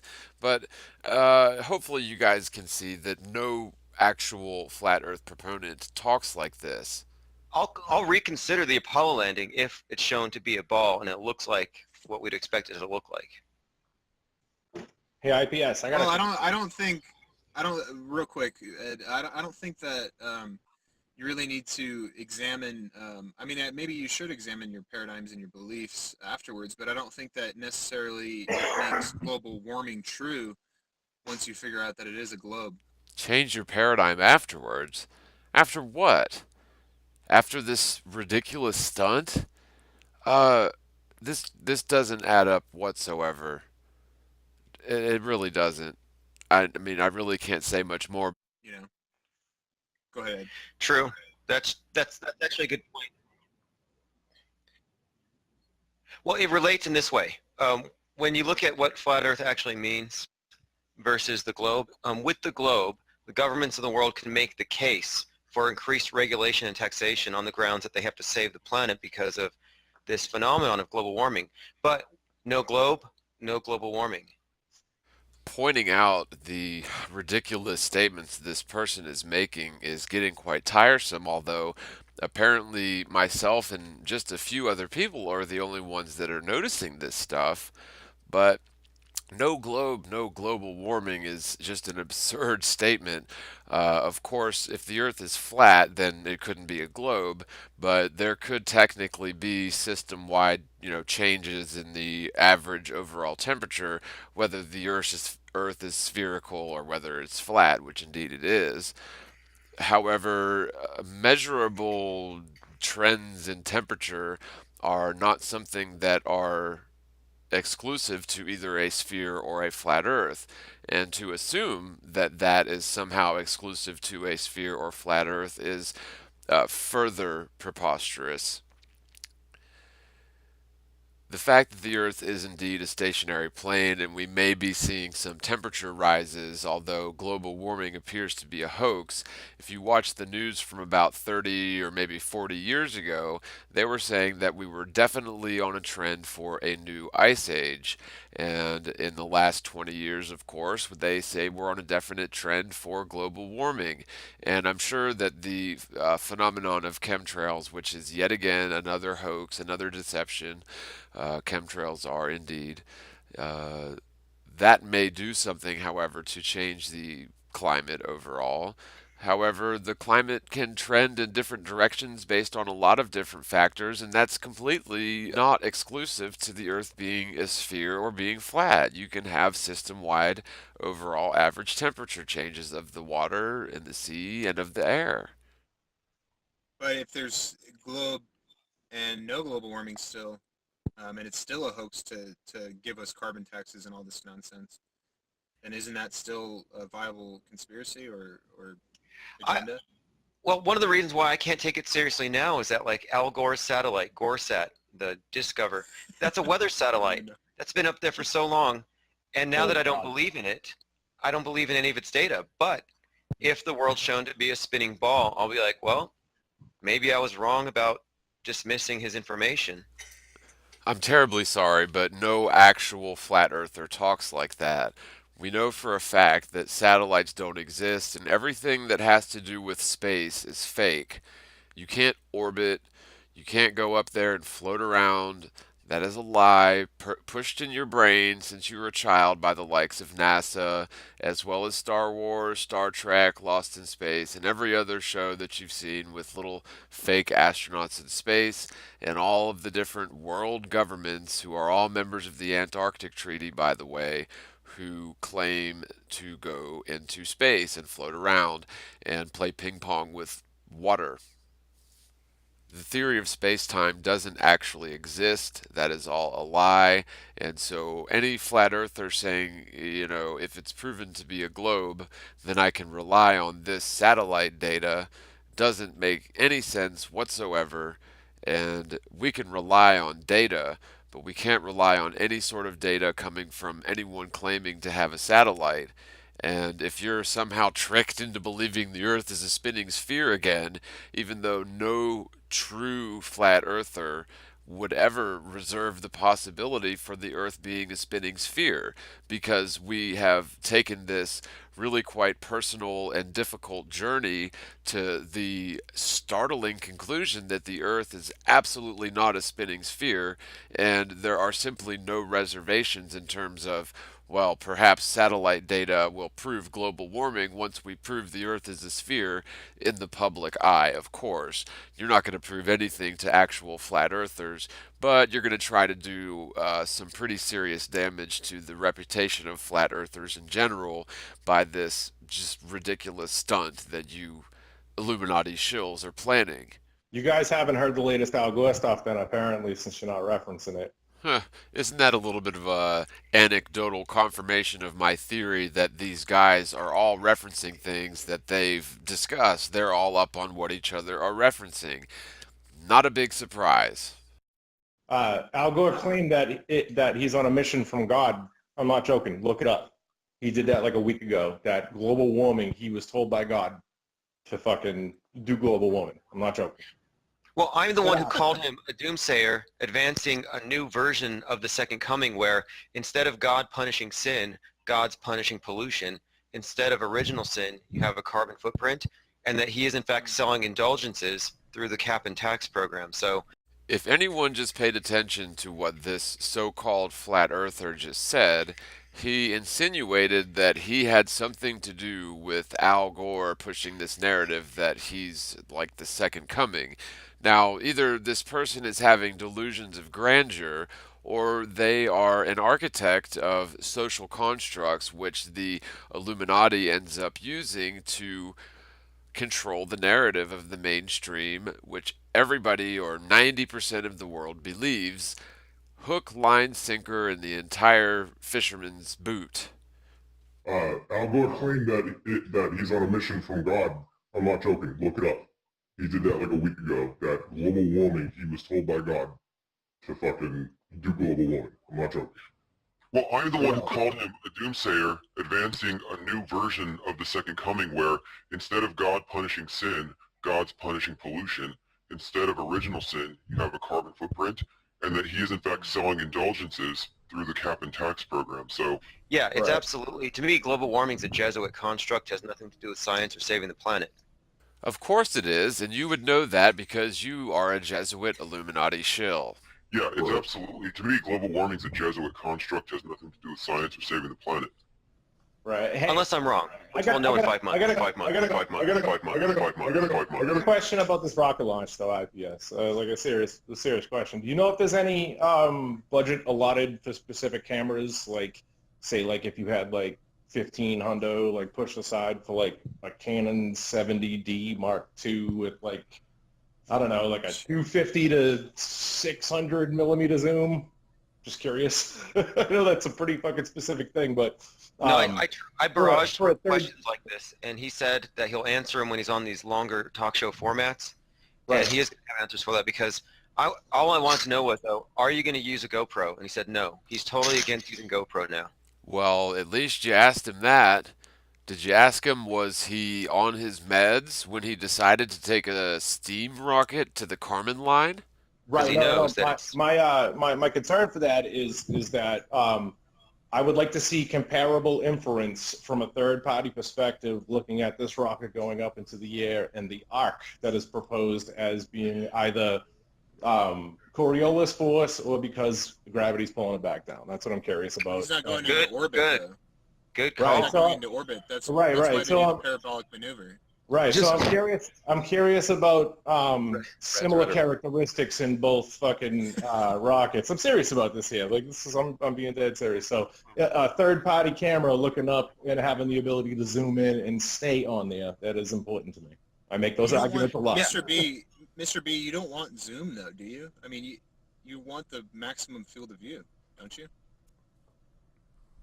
I don't know if he's still here. I don't think one- you No. want zoom though. He took a smoke break. No, you'd want zoom because if you have like a if you have like a 50 millimeter zoom length or something like that, eventually something's gonna shrink so far down that it's only gonna be like 1 pixel big, and then it'll disappear. But if you have zoom, you can bring that back into full view. You know what I mean? But So then I'm just Earth. Go ahead. He's going to give an explanation of his trajectory and the flight time, and he said it's only like 32 minutes. But here's the crazy thing: we're going to find out when we see his plans. Is he accounting for the Coriolis effect or the rotation of the Earth or whatever? Right. Right, and I'm just asking that, not necessarily asking if you know per se, but putting a bug in the ear. Well, he's not going north or south, first of all, and he's also leaving from the Earth, which he's going to have that reference frame. So Right, but still, what I'm asking is if there's going to be a video from a third-person perspective looking at it going up and zooming in. Mainly, really, is all it is. And if there Well, isn't a I plan guess for it'd it, be or there. right, if you don't know if there's a plan for it, or I'm really just trying to put a bug in the air. Yes, of course. They're going to send a cameraman up to 100,000 feet. Of course not. They are probably going to have cameras attached to the vessel. But you're certainly not going to be able to have a cameraman on the ground that sees something that's over 100,000 feet before it even takes off with its steam rocket. Really, more than anything, and maybe, who knows? That would be I think that would be a beneficial thing for everyone. I got equipment. I'll come out with IPS. Maybe we'll have a road trip. Fucking Osmonds going to Cali, dude. That sounded really creepy. So the Osmonds are going to go on a road trip. Wow, I wonder what the Osmonds are going to do on that road trip. I'm down, dude. I'm down. Well, I'm certainly going this next launch in August. I'm going to go there in person. And yeah, you said bug in the ear, and I'll definitely make sure, because we don't want to leave any room for doubt. I want this to be the final nail in the coffin of this debate, one way or the other. I want this to be the final nail in the coffin of this debate. Right. Okay. Thanks. That's what's up. So August is the big one from launching from California. No, that's not what's up. This stupid hoax event is not going to be the final nail in the coffin of anything unless flat earthers actually allow this to happen in our name. I submit that flat earthers should unite against putting any sort of sticker on such a cockamamie, half-baked plan. Yep. No, August is the one that's the world record for steam-powered rocket or whatever with the flat Earth sign on it. The big one will be a couple of months after that. Ah, gotcha. And they're both from Cali? Yeah, they're both going to be launching from the same place. I think it's called Amboy, California. What's the date in August? I think it's going to be a Tuesday or Wednesday, so it's going to be 3rd or the 4th or the 5th. Okay. But yeah, we'll get more information soon. I've been on the phone with him every couple of days, and I'm getting him in touch with Jeranism and Glowbusters and everybody else who could possibly get him on. And Okay, something cool. else too, for the future reference here, because we have a billboard going up in a minute in Tulsa, and so I have to go cover that. But all the billboards and all these different events, like we have a banner being pulled by a plane that says the Earth is flat and it's going to go over the beach right before the fireworks go off. That's a brilliant idea. Brilliant idea. It'll get people to look at flat Earth possibly, and then they will find ridiculous red herring arguments about it brought to you by the likes of the Flat Earth Society, and do no further research than that, because that's what most people do. Perhaps it will plant some seeds of truth into some people. However, if they're led down this rabbit trail to nowhere and put their faith in some ridiculous stunts instead of actually looking at the evidence, which involves the complete lack of curvature and motion of the Earth, then what good has it actually done? Okay, all these things are intended to do one thing: get people talking about it, because the more people know about it, the more likely it is we're going to come to a conclusion. And I want to make this issue a little bigger than it was. If you don't see the plan by now, let me spell it out. He wants to get a bunch of people talking about flat Earth in the media. Unless they're really good researchers, they're going to have to wade through a bunch of nonsense before they get to some actual, real good information proving the Earth to be a stationary plane. It is very difficult to find good information on this topic for a number of reasons. We won't get into those reasons, but you can speculate on that as you will. But he's obviously saying that he wants to get people looking at this so that when this thing collapses that he's orchestrating with the media and this alleged stuntman, then the more people are going to be laughing at flat earthers for a failed event, which is a hoax and a false flag to begin with. And I submit that flat earth should have nothing to do with any of these events, especially since they're being orchestrated by Illuminati shills. And, I know that term gets thrown around a lot pretty much since day one by some of the biggest names in flat earth for some reason, but it seems as if it's a cry wolf sort of mechanism to make actual pointing out of Illuminati shills within the so-called flat earth movement seem to be just paranoia, theory, and of course that's the whole plan of the, if you're familiar with the analogy of the boy who cried wolf, hopefully that is the case. Than it's been ever, actually. And I think the rocket will make this thing a big topic. And then at that point, the right minds will be looking into it because there will be a bounty on the head of whoever solves this debate. I mean, on the globe. It's like the person who kills flat Earth is going to be well known. Indeed, I think it appears you are going for that. You want to be the person known for killing flat Earth. And the person who saves flat Earth, what does that even mean? Kills flat Earth or saves flat Earth? The Earth is mother effing flat, and it's stationary. It's not spinning around on an axis either. So there is no killing flat Earth or saving flat Earth. This isn't a black and white issue like you Freemasons tend to put it. Everything is not Boaz and Jachin. Everything is not black and white. The earth is flat, and that's definitely black and white. It's not a spinning sphere. But to say that the truth can somehow be killed or saved is preposterous, especially when coming from a self-proclaimed flat earther who is not a flat earther but is actually an Illuminati shill. The person who saves flat Earth and kills the globe is going to be well known. So there's some kind of an incentive here, if you know what I mean. No, I think that I think it's a double-edged sword, and Yeah. I think, Yep. no, it's a good thing though, because really, if you bring in people that could possibly believe in the flat Earth, they might believe it. That's fine, but you're also going to bring in, like, I've talked to people that are like very scientific minded, and I'm like, hey, dude, go check out Globusters this weekend, and then just call me or whatever. And so when we have more people that are scientifically minded in this debate, it is beneficial for the truth, because we are dealing with a conspiracy crowd for the most part here, and we don't have many PhDs or people in fields that come on and actually talk to flat earthers.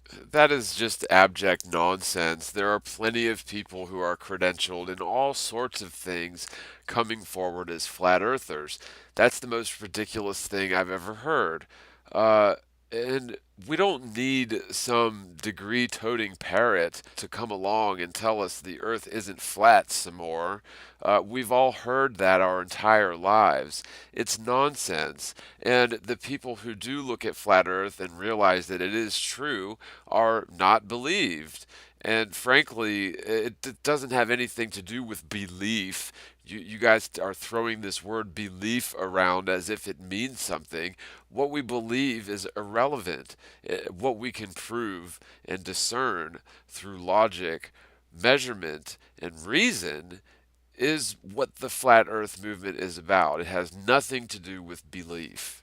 So maybe we will have more of that. Well, Maybe we will see some progression here. I think the tendency for people who want to believe in something and it to be right and thereby never change, and if they do change, it means they were wrong and then it's inferior, and some people's pride I don't think will allow for that. And I think flat earth has a very high preponderance of that, and the evidence for that is that there simply are people with PhDs in education who've come out and talked against the flat earth, and they get called defamed and slandered for basically being shills or brainwashed by the system. That is because anyone who believes they live stuck to the side of a spinning sphere in outer space has been 100% certainly brainwashed by the system.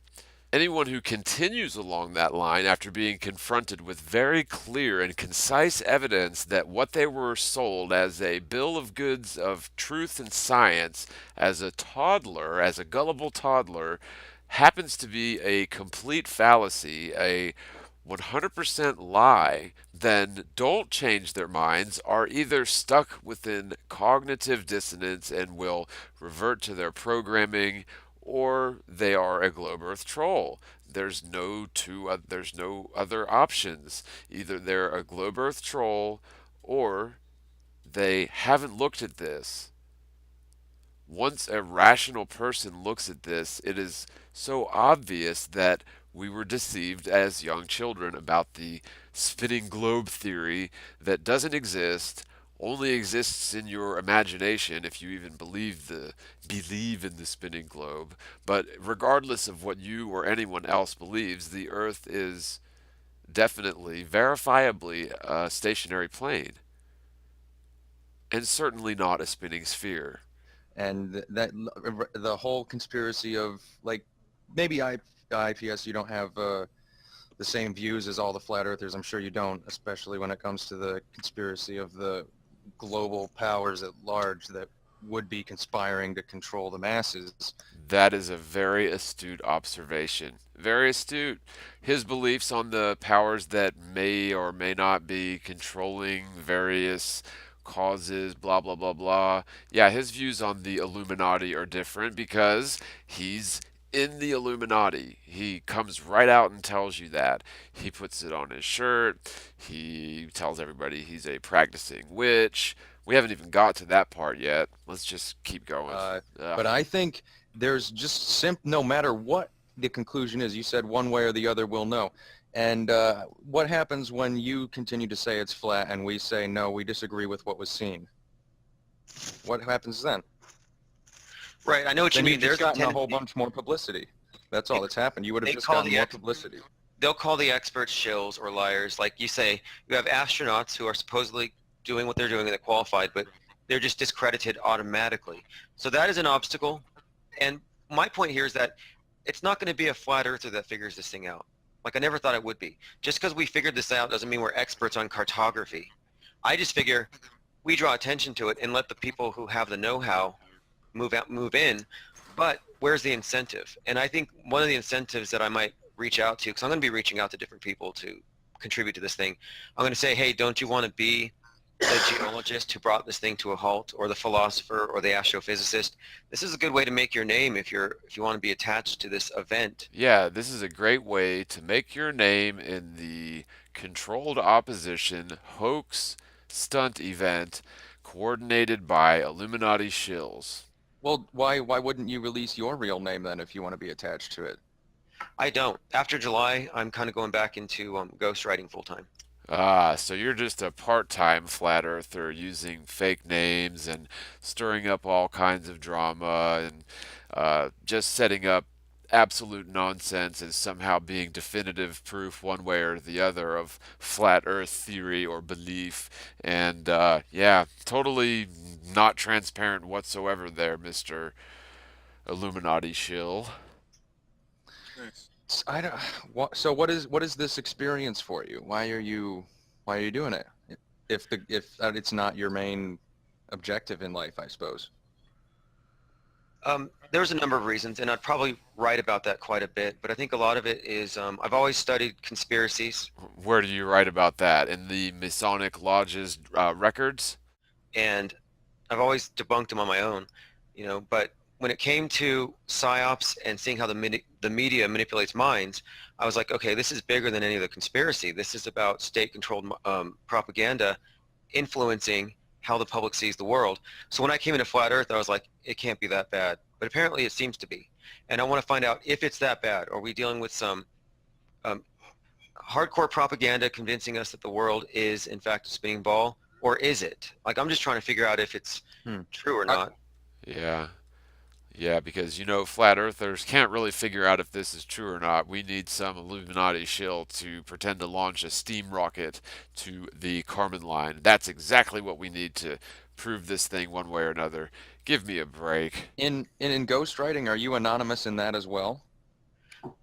I use different names depending on what I'm writing about. Like I So did you a are. book on, like for example, there's a book So called. it's not your real name when you ghostwrite, is it? At any point? His real name is known. I mean, he made a few mistakes, and that's fine. He's not exactly trying to be exactly anonymous. He just, I mean, you have nom de plumes, right? I mean, Yes, of course. That's the whole concept of ghostwriting. It's writing either under a pseudonym or usually nowadays it's writing sort of as a freelance contractor that will be published under someone else's name for some sort of an agreed upon sum or rate. And so, yeah, obviously a ghostwriter is going to have a pseudonym or be using different names, but the fact that the Globe Earth shill is using the phrase nom de plumes is indeed pretty interesting because, of course, you know, Freemasons like to talk to one another in Latin. They think it makes them smarter than everyone because they know something that other people don't. They really are very vain and high on themselves, these Freemasonic Illuminati shills. But so for a little bit of context in terms of nom de plume, which is often used by Freemasons to further their agendas or use different names in order to either discredit people or spread a false narrative so as not to be incriminated as a liar and that sort of thing. A little bit about Brother Enoch from the Illuminati book by Albert Mackey, Encyclopedia of Freemasonry. Brother Enoch, the French expression is Frère Enoch, evidently the nom de plume or pen name of a French writer and the inventor of a Masonic rite. He published at Liège in 1773 two works, first being La Vraie Franc-Maçon, meaning the true Freemason, in 276 pages, and the second instance was Les Lettres Manphoniques pour servir de soup payment of Ra Franc-Maçon, or Masonic letters supplementing the true Freemason.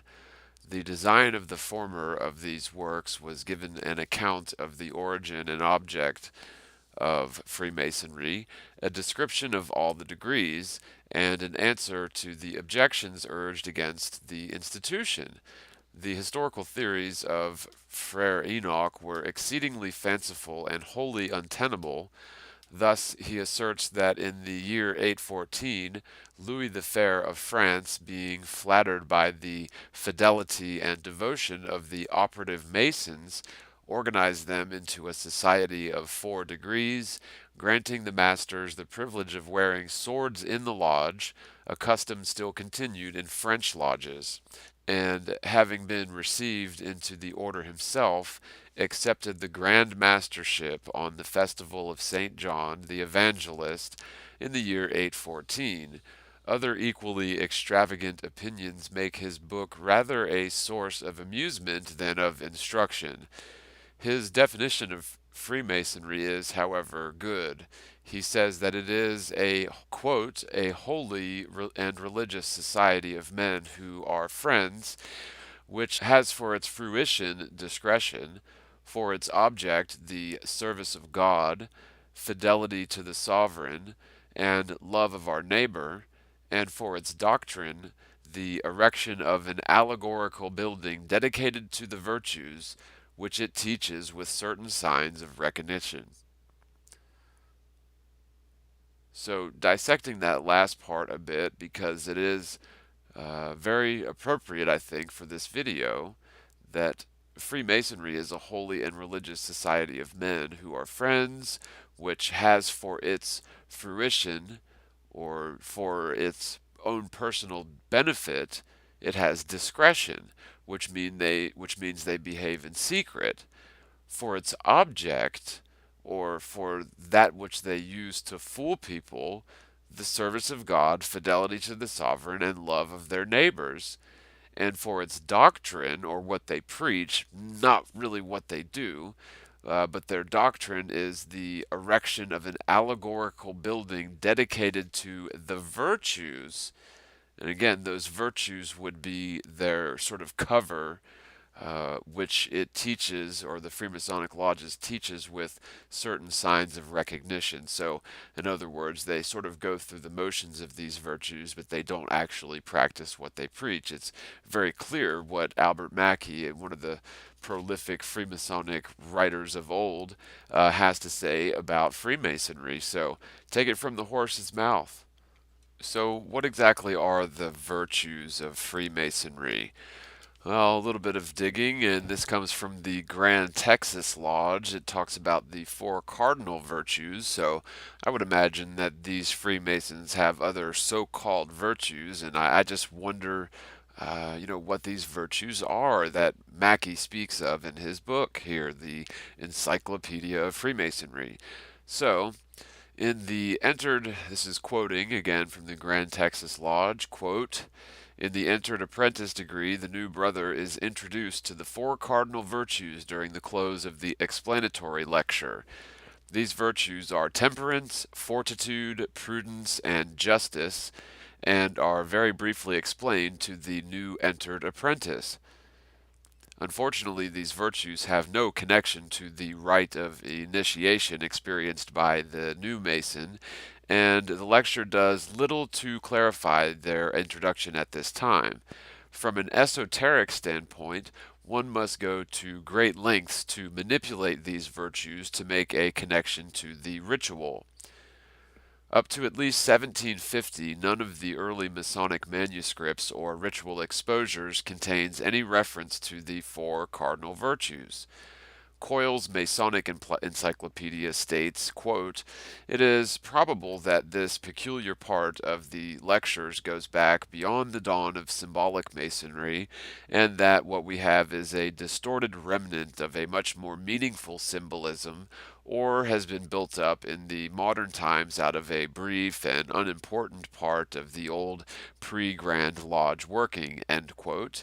Continuing on with the quote from Grand Texas Lodge, in addition, one must realize that the Masonic ritual is a combination of many ideas that have come from the distant past and woven into a ritual.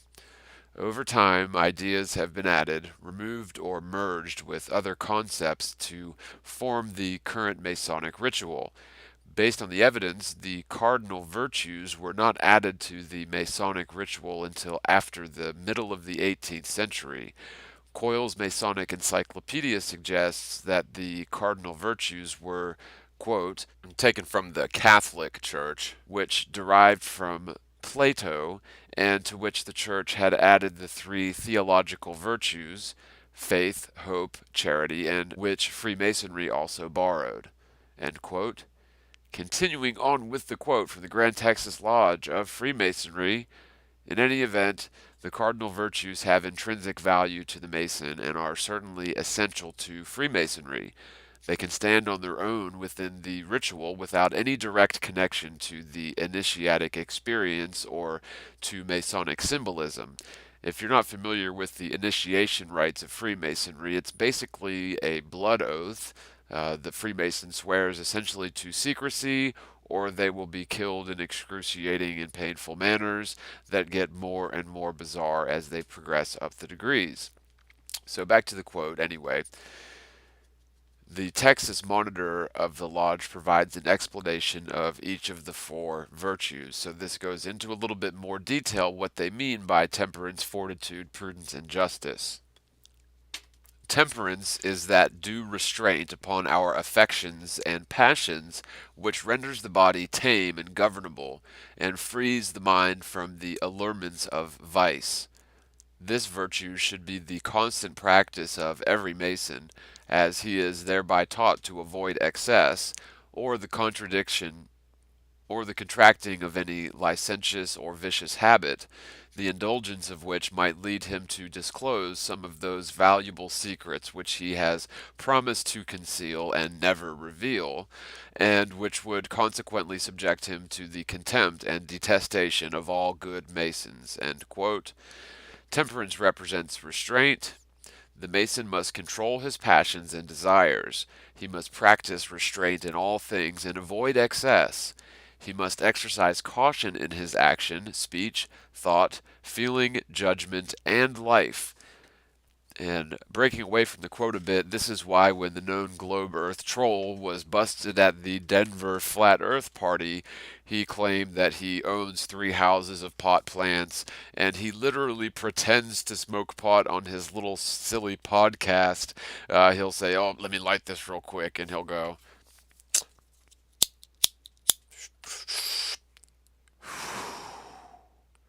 and then that's the last you'll hear him smoke of anything or pretend to smoke of anything for like 20 minutes later, where he will then pretend not to light but to smoke whatever he was pretending to smoke before. He also claimed when he was outed at the Denver Flat Earth meeting that was absolutely not a coincidence that his good friend and Freemasonic Illuminati shill on the other side, on the flat Earth side, with the silly penguins. That was absolutely just a big coincidence, and nobody will ever figure out that they actually colluded for that ahead of time. Anyway, back to this quote. Fortitude is that noble and steady purpose of mind whereby we are enabled to undergo any pain, peril, or danger when prudently deemed expedient. So just breaking that first quote apart a little bit, it goes to show that Freemasons will do pretty much anything to deceive people and even put themselves into, the seeming predicament of danger or seemingly vicarious positions, but indeed they maintain their fortitude and focus on the ultimate plan of the lodge. Now, continuing with the quote, this virtue is equally distant from rashness and cowardice, and, like the former, should be deeply impressed upon the mind of every Mason, as a safeguard against any illegal attack that may be made, by force or otherwise, to extort from him any of those valuable secrets with which he has been so solemnly entrusted, and which were emblematically represented upon his first admission into the lodge. And that's when they've got their whole pant leg rolled up with a noose around their neck, if I'm not mistaken. Courage is another name for fortitude. For the Mason, fortitude symbolizes more than physical courage. It also represents moral courage. The Mason must have the strength and ability to make a decision based upon his own moral convictions and stick to it regardless of the consequences. The Mason must exhibit the highest moral and ethical principles in his life and stand by those principles when society looks unfavorably upon those principles. Prudence teaches Masons to regulate their lives and actions agreeably to the dictate of reason, and is that habit by which they wisely judge and prudently determine on all things relative to their present as well as their future happiness. This virtue should be the peculiar characteristic of every Mason, not only for the government of his conduct while in the lodge, but also when abroad in the world. It should be particularly attended to in all strange and mixed companies, never to let fall the least sign, token, or word, whereby the secrets of Masonry might be unlawfully obtained. In its most comprehensive sense, prudence implies not only caution, but also the ability to judge in advance the probable consequences of one's actions. It also symbolizes wisdom in the conduct of one's activities. Wisdom of mind and soul comes from thought, study, and circumspection. It brings the Mason closer to God. And again, their God, they learn at the 32nd and 33rd degrees, is actually Jabulon. They don't believe in any sort of actual, well, they believe in the grand architect of the universe, but it's more akin to something like Baal or the Baphomet than it is what any normal person would consider as God, the creator. Continuing with the quote, prudence reminds the Mason to reflect upon the moral and social consequences of his activities and his relationship to his Creator. Justice is that standard or boundary of right which enables us to render to every man his just due without distinction. This virtue is not only consistent with divine and human laws, but is the very cement and support of civil society, and as justice in a great measure constitutes the real good man, so should it be the invariable practice of every Mason never to deviate from the minutest principles thereof. Justice symbolizes equality for the Mason. The Mason should govern his own actions, have them judged openly, and his conduct towards others should be without deception. When they're talking about others, obviously they're talking about people who are not in their lodge or are not, brothers or other Masons. They're talking about others that are people that are outside of their little bizarre ritualistic clique. That is obviously true because by nature they're being deceptive. Resuming the quote, he should undertake actions because he desires and not because he is forced to. His actions should be unselfish and self-sacrificing, which this is all very deceptive the way that they write about their virtues, because it already clearly stated in the Encyclopedia of Freemasonry by Mackey, which I quoted earlier, that their virtues are merely a doctrine.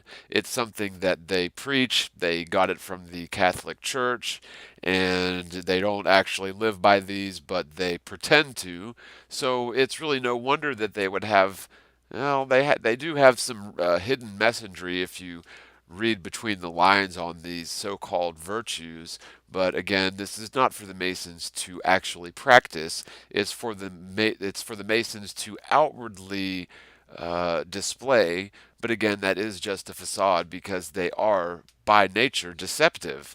That last one, Justice, says that they should be without deception, but they swear an oath to never reveal the lodge secrets, and that at the very core means to be deceptive. So anyone who becomes a Freemason and doesn't realize this, it's because they are misled about these virtues being actual practices of Freemasons as opposed to the doctrines.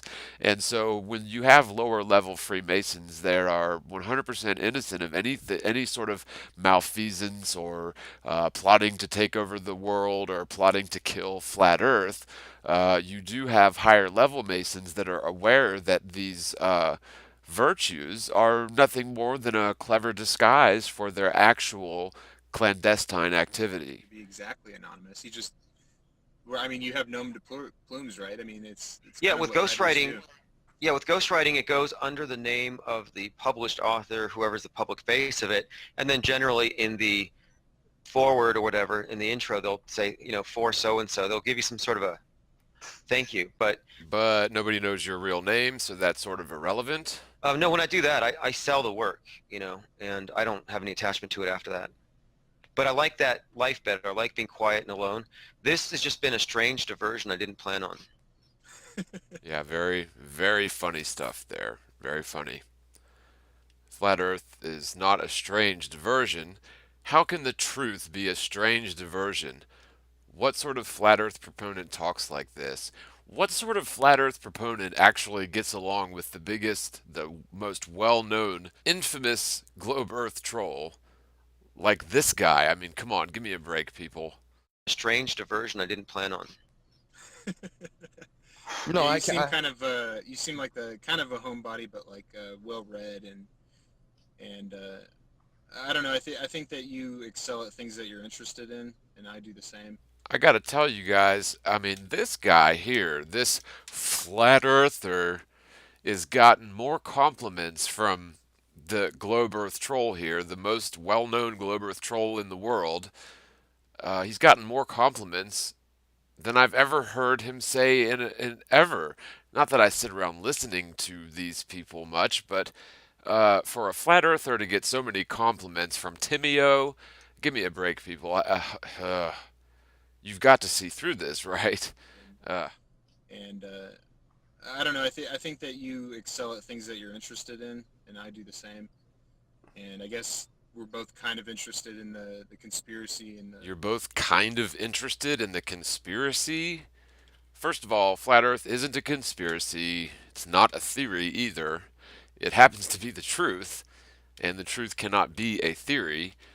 And I wouldn't really call dedicating your entire life for at least the last 2 years, Timio, to trolling flat earthers kind of interested in conspiracies, it seems like you are extremely obsessed with discrediting flat earthers, and that's the way that you've been for the last at least 2 years in terms of your public persona, that where you don't even use your real name. So, if there are any actual flat earthers out there who believe it's not at least sorta odd that Timeo, the biggest globe earth troll in the world, is not only agreeing with, but going out of his way to give multiple compliments to this so called flat earther.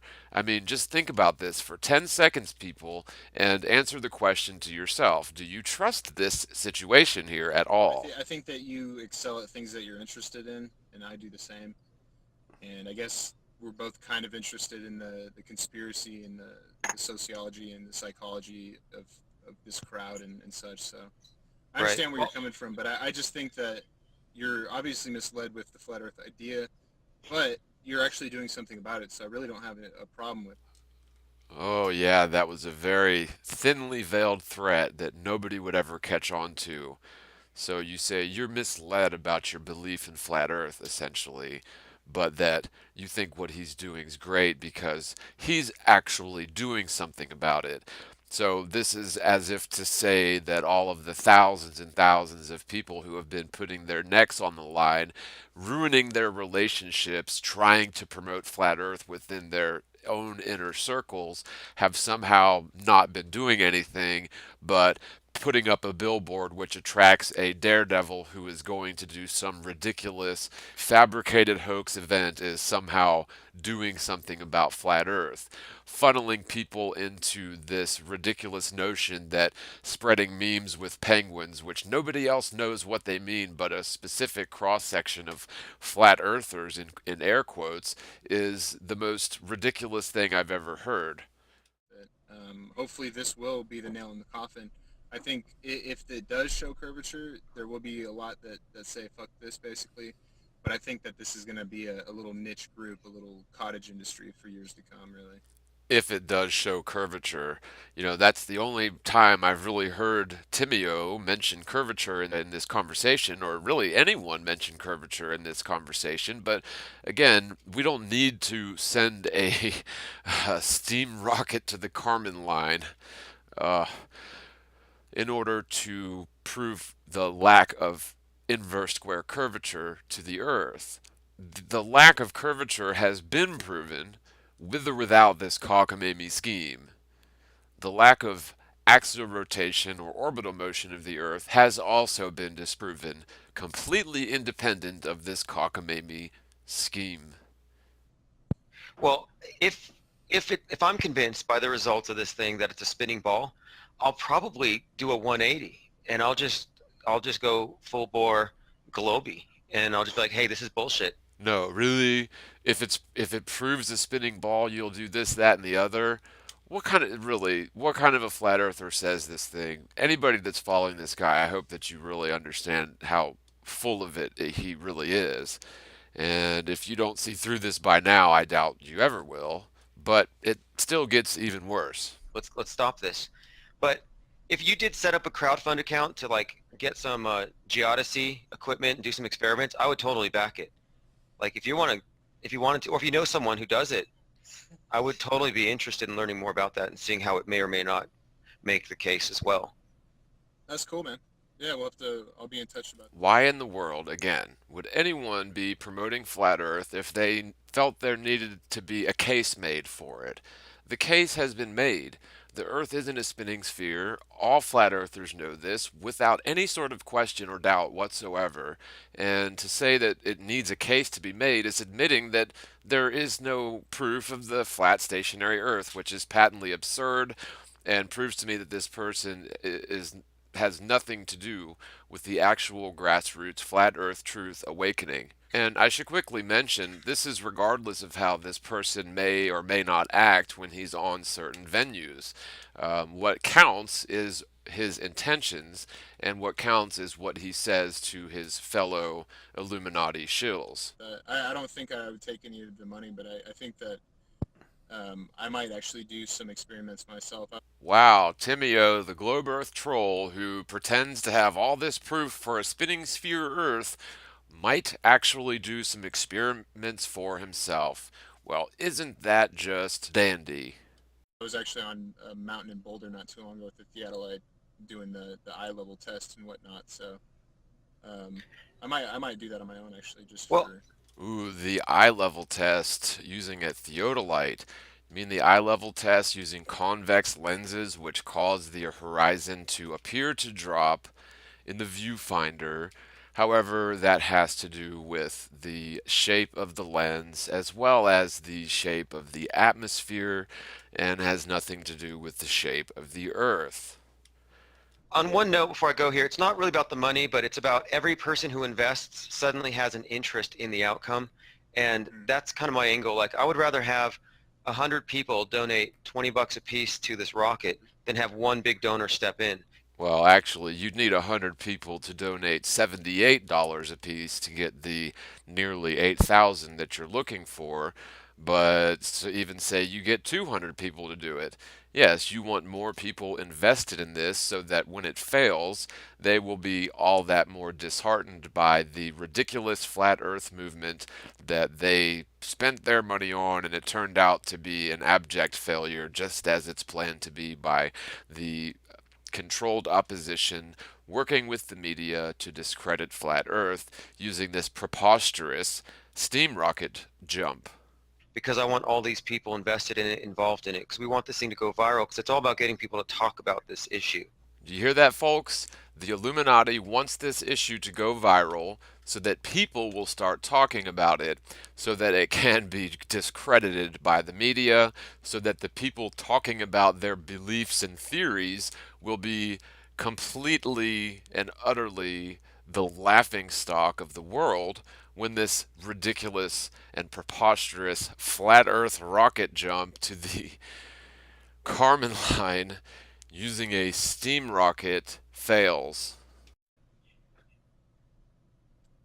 And that is for what? To get more people, like the quantitative kind of thing, or is it that you want the qualitative people that actually know to come into this arena and start giving more better evidences than these laymen that like It's me? both.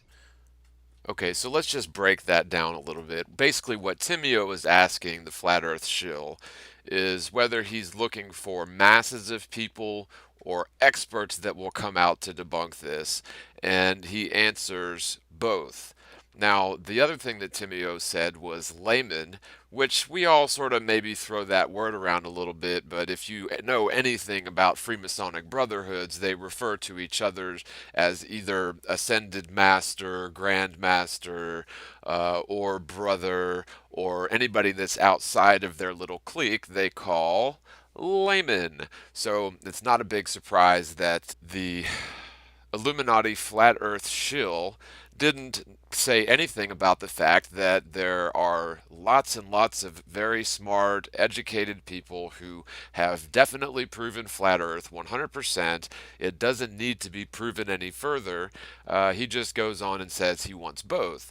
Now, the reason that is again, he wants lots of people talking about this, and he wants experts to be rolled out that will ultimately discredit the thing as absurd, which again, this effigy of flat Earth is indeed absurd, and it will easily be debunked. This whole thing that they're trying to accomplish, which has nothing to do with the curvature or lack thereof, or the motion of the earth or lack thereof. It has everything to do with this public spectacle, which is intended to get people talking about the issue so that it can be horribly discredited and the laughingstock of the world when their plans come to fruition. It's both. I want the question raised by enough voices so that people know, okay, it's not settled science yet. It's not settled science yet. Seriously, you guys already know what no flat earther talks like this. It is settled science, and to somehow marry the concept of flat earth proof hinging upon this ridiculous stunt is exactly the narrative that they want to craft, not with existing flat earthers. That notion is absurd to existing flat earthers. However, we're talking about crafting a certain narrative for the public eye only, making flat earthers appear to be the laughingstock of the world. And then that pressure will result in the people who can make the case one way or the other to actually take this thing seriously and make the investigation happen. Make the transvestigation and happen? I mean, make the investigation happen? Really? Make the investigation happen. Well, what has the last 2 years been? We don't need any more PhDs telling us they believe we live on a spinning sphere. That's all this stunt is going to pull, and again, it's going to be a conversation sparked in the public eye with complete incredulity, making the flat earthers appear to be completely incompetent by trying to launch a steam rocket to the Kármán line and possibly killing this alleged stuntman in the process. Yeah, exactly. There's just, like I said, it's the conspiracy crowd, and like you have to be kind of told about flat Earth. You have to be even watching YouTube videos, and some people don't even do that. So when they start looking and seeing flat Earth, I mean, dude, you've seen it in the mainstream. They've been pushing it. It was in It's Always Sunny. It was in like South Park. It's been for the past 2 years, pretty much in our face, and that's why people like me, I think that it's some kind of a psychological operation, because it's Shaq comes out and Kyrie Irving and all these people, and it seems, because I followed the history, obviously, just being a part of it, it seems like when there's a lull in flat Earth, something big will happen, like Shaq or Kyrie Irving or something. So there seems to be somebody with the finger on the pulse of this whole thing, and somebody's trying to push it for whatever reason. And there's history of Freemasons pushing this meme Yeah, I would not be surprised, and I'm not surprised that you know that, because you guys are all Freemasons. back in the 20s and the city of Zion and all this kind of shit. So that's why I question it. I mean, I'm still conspiratorial minded in that regard. You're talking about like cognitive infiltration, Cass Sunstein type stuff, where they go in order to deliberately intellectually sabotage people. Now, this is a very telling blurb of the obvious Illuminati flat earth shill referencing Cass Sunstein. Now, I'm pretty sure that this analogy is lost on most people, but let's just take a look a little about Cass Sunstein, who is mentioned in an article on the Intercept.com. How covert agents infiltrate the internet to manipulate, deceive, and destroy reputations. This is by Glenn Greenwald from February 24th, 2014 on, again, it's theintercept.com. Quote, one of the many pressing stories that remains to be told from the Snowden archive is how Western intelligence agencies are attempting to manipulate and control online discourse with extreme tactics of deception and reputation destruction. It's time to tell a chunk of that story, complete with the relevant documents.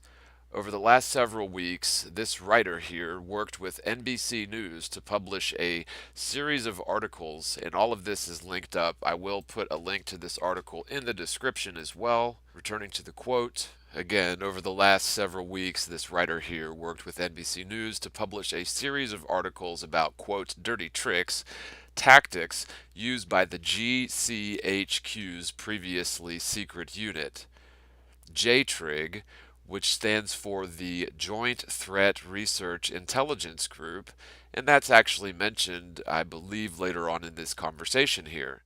Now, these references, which are linked up in the article that I'm referencing here, were based on 4 classified GCHQ documents presented to the National Security Advisory and the other 3 partners in the English-speaking Five Eyes Alliance. Today, we at The Intercept are publishing another new JTRIG document in full entitled The Art of Deception, Training for Online Covert Operations. By publishing these stories one by one, our NBC reporting highlighted some of the key discrete revelations. the monitoring of YouTube and Blogger, the targeting of Anonymous with the very same DDoS attacks they accuse, quote, hacktivists of using, the use of, quote, honey traps, or luring people into compromising situations using sex, and destructive viruses. But here I want to focus and elaborate on the overreaching point revealed by all of these documents, namely that these agencies are attempting to control, infiltrate, manipulate, and warp online discourse, and in doing so are compromising the integrity of the internet itself. Among the core self-identified purposes of JTRIG are two tactics. First, to inject all sorts of false material onto the internet in order to destroy the reputation of its targets, and two, to use social sciences and other techniques to manipulate online discourse and activism to generate outcomes it considers desirable. To see how extremist these programs are, just consider the tactics they boast of using to achieve those ends. Quote, false flag operations, posting material to the internet and falsely attributing it to someone else, fake victim blog posts or pretending to be a victim of the individual whose reputation they want to destroy, and posting negative information on various forums. Here is one illustrative list of tactics from the latest GCHQ document we are publishing today. Disruption, operational playbook, infiltration operation, ruse operation, set piece operation, false flag operation, false rescue operation, disruption operation, and finally sting operation. Other tactics aimed at individuals are listed here under the revealing title, quote, discredit a target. First on this list is set up a honey trap. Next would be change their photos on social networking sites. Write a blog purporting to be one of their victims. Email, text their colleagues, neighbors, friends, etc. Then there are the tactics used to destroy companies the agency targets. That would include leaking confidential information to companies via the press, via blogs, etc. Post negative information on appropriate forums. Stop deals or ruin business relationships. GCHQ describes the purpose of JTRIG in starkly clear terms. Using online techniques to make something happen in the real or cyber world, including information ops to influence or disrupt. Further reading from these GCHQ documents, the effects definition is using online techniques to make something happen in the real or cyber world. Two broad categories would include information ops to influence or disrupt, and technical disruption, known in GCHQ as OCA for online covert action. The 4 Ds include deny, disrupt, degrade, and deceive. Critically, the, quote, targets for this deceit and reputation destruction extend far beyond the customary roster of normal spycraft. Hostile nations and their leaders, military agencies, and intelligence services, which would be the normal sort of understanding of what JTRIG would target. However, in fact, the discussion of many of these techniques occurs in the context of using them in lieu of traditional law enforcement against people suspected of, but not charged or convicted of, ordinary crimes, or more broadly still, quote, hacktivism, meaning those who use online protest activity for political ends. The title page of one of these documents reflects the agency's own awareness that it's, quote, punishing the boundaries by using cyber offensive techniques against people who have nothing to do with terrorism or national security threats, and indeed centrally involves law enforcement agents who investigate ordinary crimes. Reading from the same JTRIG source documents, cyber offensive session pushing the boundaries in action against hacktivism. Name redacted, serious crime effects GCHQ, and name redacted JTRIG GCHQ. No matter your views on anonymous, quote, hacktivists or garden variety criminals, is not difficult to see how dangerous it is to have secret government agencies being able to target any individuals they want who have never been charged with, let alone convicted of, any crimes. With these sort of online deception-based tactics of reputation destruction and disruption, there is a strong argument to make, as Jay Lederman demonstrated in The Guardian, in the context of the PayPal 14 hacktivist persecution, that the denial of service tactics used by hacktivists result in, at most, trivial damage, or far less than the cyber warfare tactics favored by the US and the UK, and are far more akin to the type of political protest protected by the First Amendment. The broader point is that far beyond hacktivists, these surveillance agencies have vested themselves with the power to deliberately ruin regular people's reputations and disrupt their online political activity, even though they've been charged with no crimes and even though their actions have no conceivable connection to terrorism or even national security threats. As anonymous expert Gabriella Coleman of McGill University told the author of this article here, quote, targeting the anonymous and hacktivist amounts to targeting citizens for expressing their political beliefs, resulting in the stifling of legitimate dissent, end quote.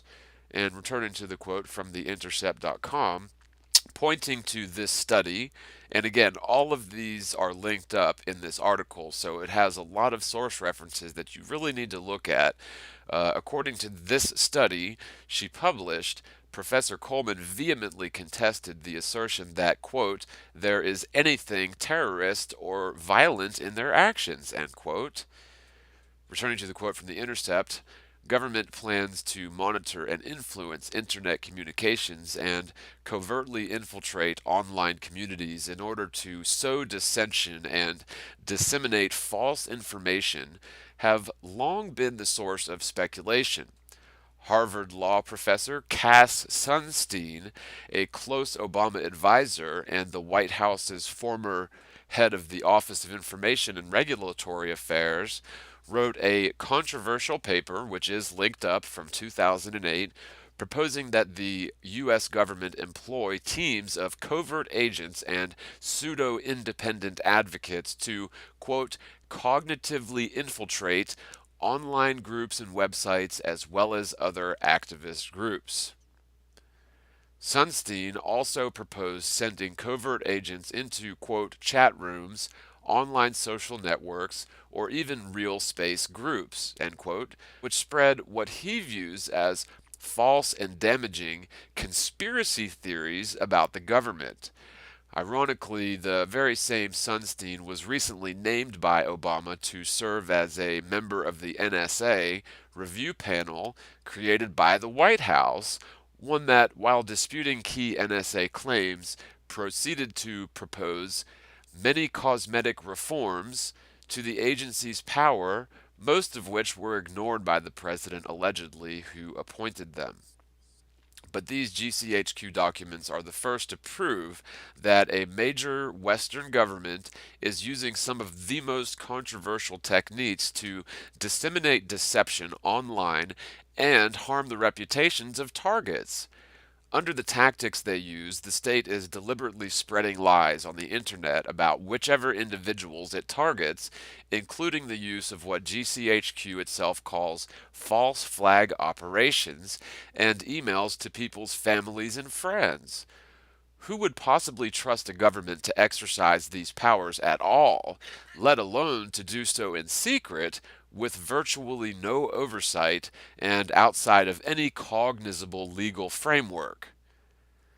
Then there is the use of psychology and other social sciences to not only understand, but shape and control how online activism and discourse unfolds.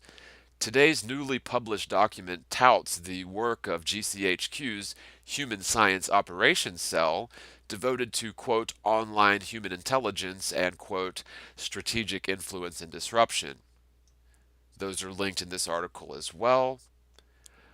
Under the, quote, title Online Covert Action, the document details a variety of means to engage in, quote, influence and info ops, as well as, quote, disruption and computer net attacks, while dissecting how human beings can be manipulated using leaders, trust, obedience, and compliance. Now, I'll throw up some slides of these documents, and you can look through them at your leisure. I'm not going to go through all of these instances here, but it is pretty interesting to see the sociological constructs they have in order to mind control people using this J-trig tactic.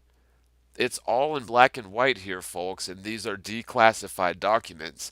And if any of this seems familiar when you're considering the obvious flat earth Illuminati shill and what he does on his channel, then his tactics are really no surprise.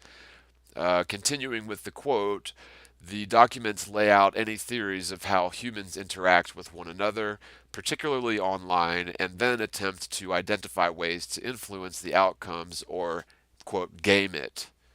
We submitted numerous questions to GCHQ, including 1.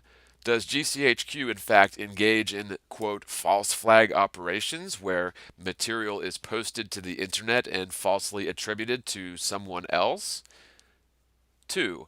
Does GCHQ engage in efforts to influence or manipulate political discourse online? And 3. Does GCHQ's mandate include targeting common criminals such as boiler room operators or only foreign threats? As usual, they ignored those questions and opted instead to send their vague and non-responsive boilerplate or rubber stamp, quote, "It is a long-standing policy that we do not comment on intelligence matters. Furthermore, all of GCHQ's work is carried out in accordance with a strict legal and policy framework which ensures that our activities are authorized, necessary, and proportionate, and that there is rigorous oversight, including from the Secretary of State," and, quote, real quick for a bit of commentary, including from the Secretary of State, who used to be Hillary Clinton and is now Rex Tillerson, the former CEO of ExxonMobil.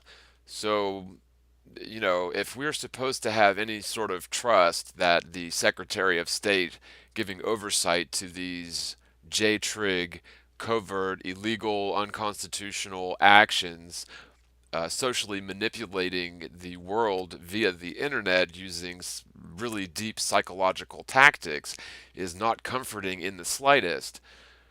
Hillary and Rex Tillerson certainly couldn't be trusted to make a proper sandwich, let alone oversee covert tactics used on the American people by covert government entities. So, continuing on with the article, quote, "These agencies' refusal to comment on intelligence matters," meaning talk at all about anything and everything they do, "is precisely why whistleblowing is so urgent. The journalism that supports it is so clearly in the public interest, and the increasingly unhinged attacks by these agencies so easy to understand. Claims that government agencies are infiltrating online communities and engaging in false flag operations, which is their own definition of their behavior, to discredit targets are often dismissed as, quote, conspiracy theories, but these documents leave no doubt that they are doing precisely that. Whatever else is true, no government should be able to engage in these tactics. What justification is there for having government agencies target people who have been charged with no crime for reputation destruction, infiltrate online political communities, and develop techniques for manipulating online discourse? But to allow those actions with no public knowledge or accountability is particularly unjustifiable." End quote. So, anyone familiar with the platform of this obvious Illuminati shill, if you're surprised that he uses other people's names, if you're surprised that he claims to be a flat earther without any sort of proof that he can think of that the earth isn't a spinning sphere, when he's talking with his obvious Freemasonic shills on the other end of the false dichotomy here, then you're blind if you don't see this. I'm sorry, but hopefully your eyes are beginning to open. But like I've been saying, it still gets worse. And I just want to add, I really don't think that all of the Illuminati shills involved in such grassroots truth movements will be as obvious as this one. Honestly, I mean, this one here is so obvious to anybody with a discerning eye that it's almost laughable, and it really makes you wonder if he's not out there to test the waters to see how sharp we truthers are or how stupid we are. But in fact, it stands to reason that this J-Trig operation probably has more people that are more convincing. Yeah, it would fit the MO. It would, because I mean, really, we can see the results of what's happened. A lot of people used to talk about the hoaxes and Sandy Hook and all this shit. And then when they found the flat Earth, they pretty much primarily focus on the flat Earth and all this drama and shit. Focus on the flat earth and all this drama. There is no drama to flat earth. The truth isn't drama. What these sort of trolls and industrialized trolls and people using really deep psychological manipulation on unsuspecting truthers, literally hypnotizing them, literally using these J-Trig tactics, probably to ends that we'll never truly know the depths of. It is just so in your face, it's preposterous. So Well, it worked. If it all was you a need to snap. do is look at the blueprint for cognitive infiltration. Do you notice how they're sitting around joking about cognitive infiltration? Well, let's just talk a little bit about cognitive infiltration. Cognitive infiltration is a term coined by Cass Sunstein and Adrian Vermeule to refer to the use of government and third-party cognitive provocateurs and front groups to infiltrate social networks, other online groups, and real-life groups built around conspiracy theories. They use the term mostly in reference to the 9/11. And by the way, this is quoting Rational Wiki, link in the descripts, reference to the 9/11 conspiracist culture. In response, David Ray Griffin wrote a book entitled Cognitive Infiltration, once again railing against the official conspiracy theory. Critics have noted that various aspects of this strategy are illegal and similar to the FBI's COINTELPRO and the Bush administration's use of independent analysts, so-called, and paid-off pundits. Truthers can now write off anyone who debunks their conspiracy theories as merely cognitive infiltrators, which they have done before, though. The tendrils of cognitive infiltration have wound their way into every aspect of society. Even WikiLeaks is an attempt at cognitive infiltration by Sunstein through the use of limited hangout. And again, that is the rational wiki definition. However, I would submit that what we're witnessing here is people involved in cognitive infiltration, which was laid out very nicely in the article that we just read through. So it's no coincidence that these people are dropping names like Cass Sunstein and laughing about things like cognitive infiltration, which fairly accurately proves that these guys are in on it. Nobody else sits around and jokes and laughs about this sort of thing unless they're in on the joke. But of course, they're relying on the fact or the assumption that the truther community is full of a bunch of idiots because people are actually following along with this really quite obvious Illuminati shill. In the 90s, it was the militias was the big thing. Now, my father-in-law, he lives in my house. He was a cop in OKC for like 20 years. And he used to talk about, oh yeah, these militia movements and blah, blah, blah. He's like, what they didn't know is that 80% of them were all feds that had no clue that each other were feds. Now, what does the average person think that this upside down headed person is talking about when he says his uncle was an OKC Fed and 80% of the people who were basically working against the local militias, they didn't know, 80% of them didn't know that one another were all OKC Feds. So this is a link from the Kansas City or OKCFed.org. An OKC Fed would be a Federal Reserve law enforcement officer. And it says the qualifications for an OKC Fed is a high school diploma or equivalent and at least 1 year of armed law enforcement, military, corrections, or security experience. Other requirements: applicants must be at least 21 years of age, have a valid driver's license, possess good interpersonal and customer service skills, have basic computer skills including email and Word, complete successfully a pre-employment psychological examination, where I submit that these psychological examinations are used to find and promote psychopaths in such fraternal organizations. And I also think it's safe to assume that you must be an Illuminati shill to become an OKC Fed. Because, of course, we know that this whole thing is very much generational. That's just my opinion.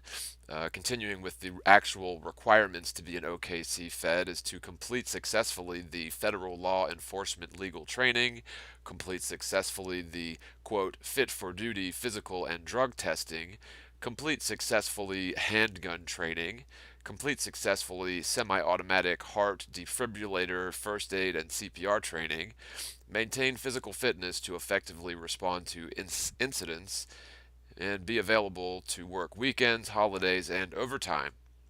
The training for OKC Feds: the job candidates enroll in 8 weeks of on-site training that covers report writing, equipment use, self-defense, and more.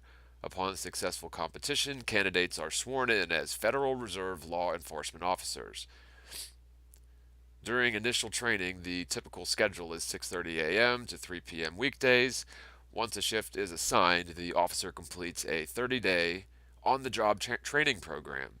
Officers typically work a fixed shift, which may include weekends. Benefits to being an OKC Fed are: our employees are most valuable asset. Because we want the best individuals, the Kansas City Fed provides employees with competitive pay, a market-leading benefits package, and continuous development opportunities. For more details, visit our benefits website.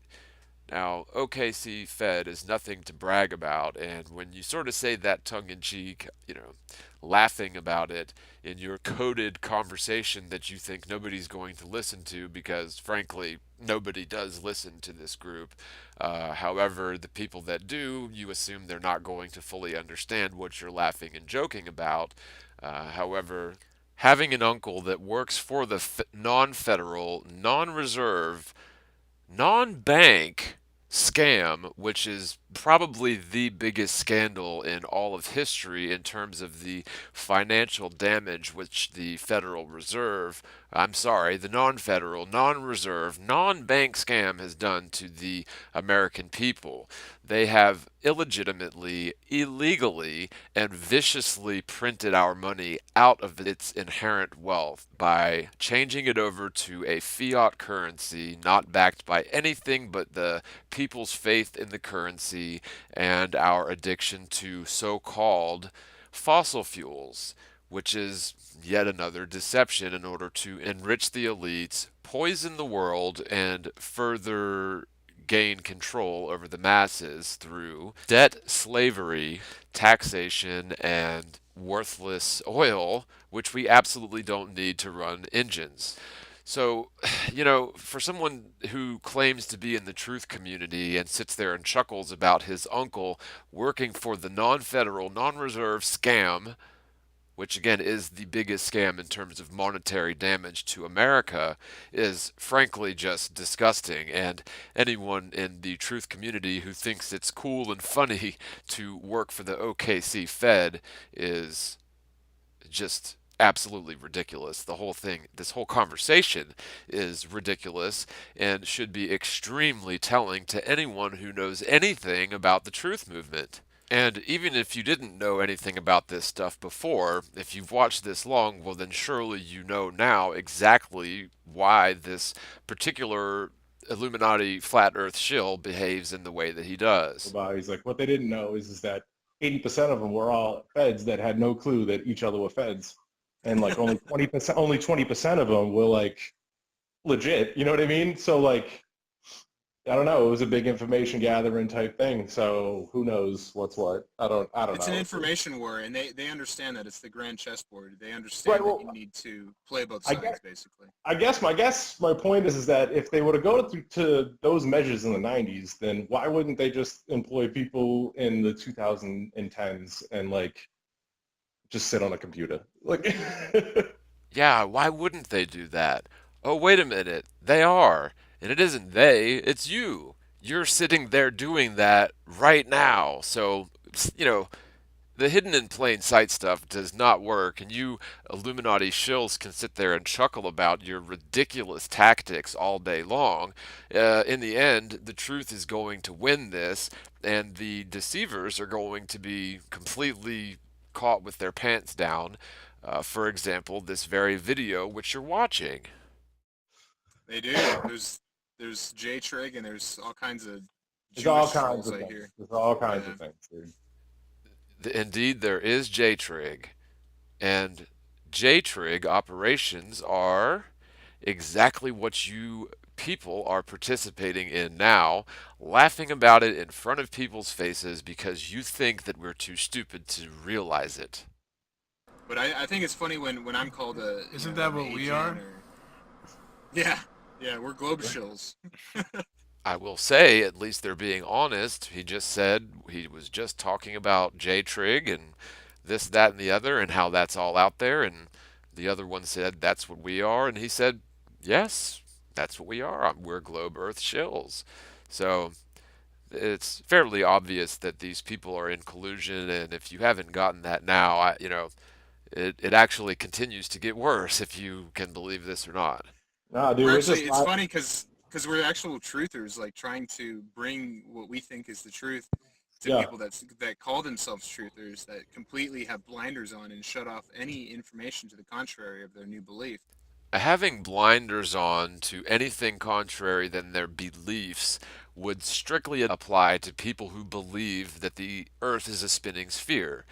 Anyone who believes they live stuck to the side of a spinning sphere in the vacuum of space is necessarily not thinking. So to say that that's what you are as a truther is abjectly ridiculous. Nah. So we're all just lappers. We're all just live action role players. Tim and I have some disagreements we need to flush out. Yes, I'm sure that you guys have disagreements that you need to flush out. yeah, well, you I'm the haven't been one- around the conspiracy crowd. You have no idea what's going on. Go ahead. I'm the one that started the J-Trig thing. I started saying that all of the trolls are to be considered J-Trig until proven otherwise, because that's how you behave. Wow, isn't that clever of you to call the trolls J-Trig? Because part of J-Trig is to discredit actual people in the truth movement. Huh, very funny. J-Trig until proven otherwise, because that's how you behave. I don't have any evidence that's what you are, but we're just assuming it. So that's why I've called you all flying monkeys, New World Order sock puppets, and Agent Smiths and Agent Smithettes. Yes, according to this flat earther, we have no evidence of anything except for all of the evidence that people have been working very hard to get into the public eye without a bunch of Illuminati Freemasonic shills muddying the waters of the discussion with their abject nonsense and extremely divisive, manipulative, psychological tactics. Might as I well, like right? it, dude. Sometimes I tune in. I'll just troll your chat for a second just to hear you talk about me, dude. It's hilarious.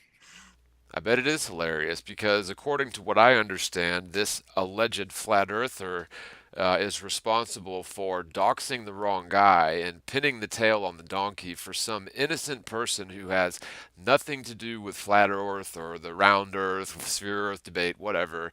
And this whole thing was orchestrated by the Freemasonic Illuminati shill posing as a flat earther.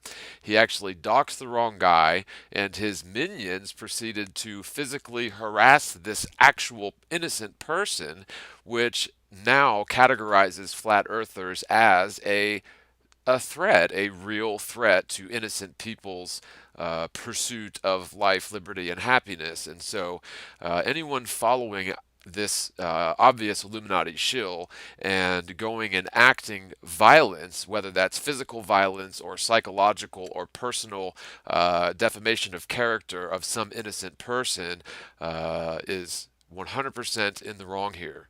I don't mind it, man. I think we have a very interesting and very interesting relationship. And I think when this whole flat Earth sophism Trojan horse Psy-Op meme is done and figured out, I think that maybe we will be good friends for years to come. Well, one of the things I want to make it a point to do is get rid of this us versus them mindset, because that is classic cult thinking. And no matter what the debate is, if it's pro-life, abortion, flat Earth, round Earth, whatever it is, I don't think it makes sense to make your opponents as enemies and then put up that emotional wall there. And so I'm like, that's just a bad sign. I saw that early on. Yes, that sounds very genuine and honest of you. However, your group's only tactic is dividing and conquering. You people are literally caught red-handed using the classic Hegelian dialectic in order to destroy grassroots movements and control the narrative of history. And it isn't funny at all. You people aren't slick or clever at all, not even in the slightest. And hopefully the viewer can see this. That's why Yeah, I don't I mean, hesitate to talk. But your channel is like the communist flat Earth channel. I mean, with all the No, there's no communists. There's no communists there. all the rules. Like you can't do shit or you're banned. You're gone, dude. Here's why I say there's no communists there. Because every time I fucking make a comment in IPS's chat, that's like a fucking, oh, this comrade's getting a helicopter ride. This dude always is like, head upside down head says this, and fuck that, and fuck commies. All right. Yeah, his chat reminds me of communism and organized religion.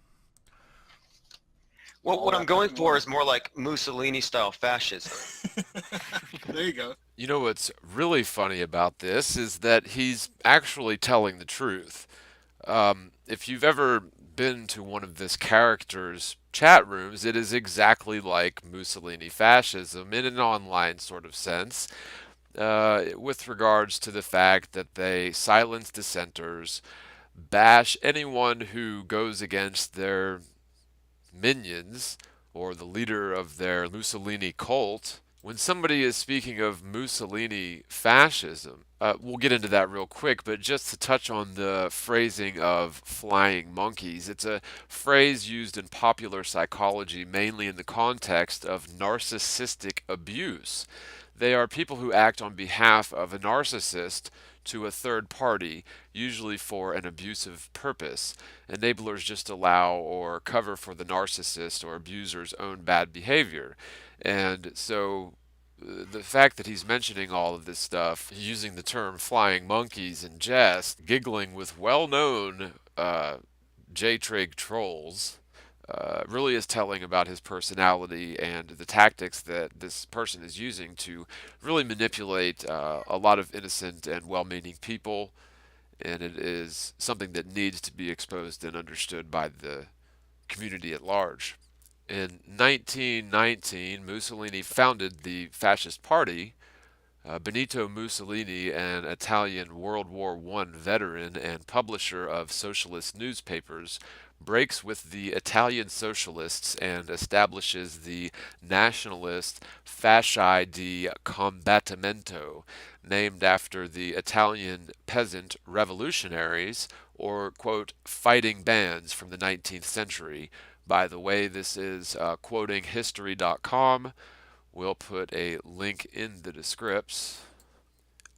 commonly known as the Fascist Party, Mussolini's new right-wing organization advocated Italian nationalism, had black shirts for uniforms, and launched a program of terrorism and intimidation against its leftist opponents.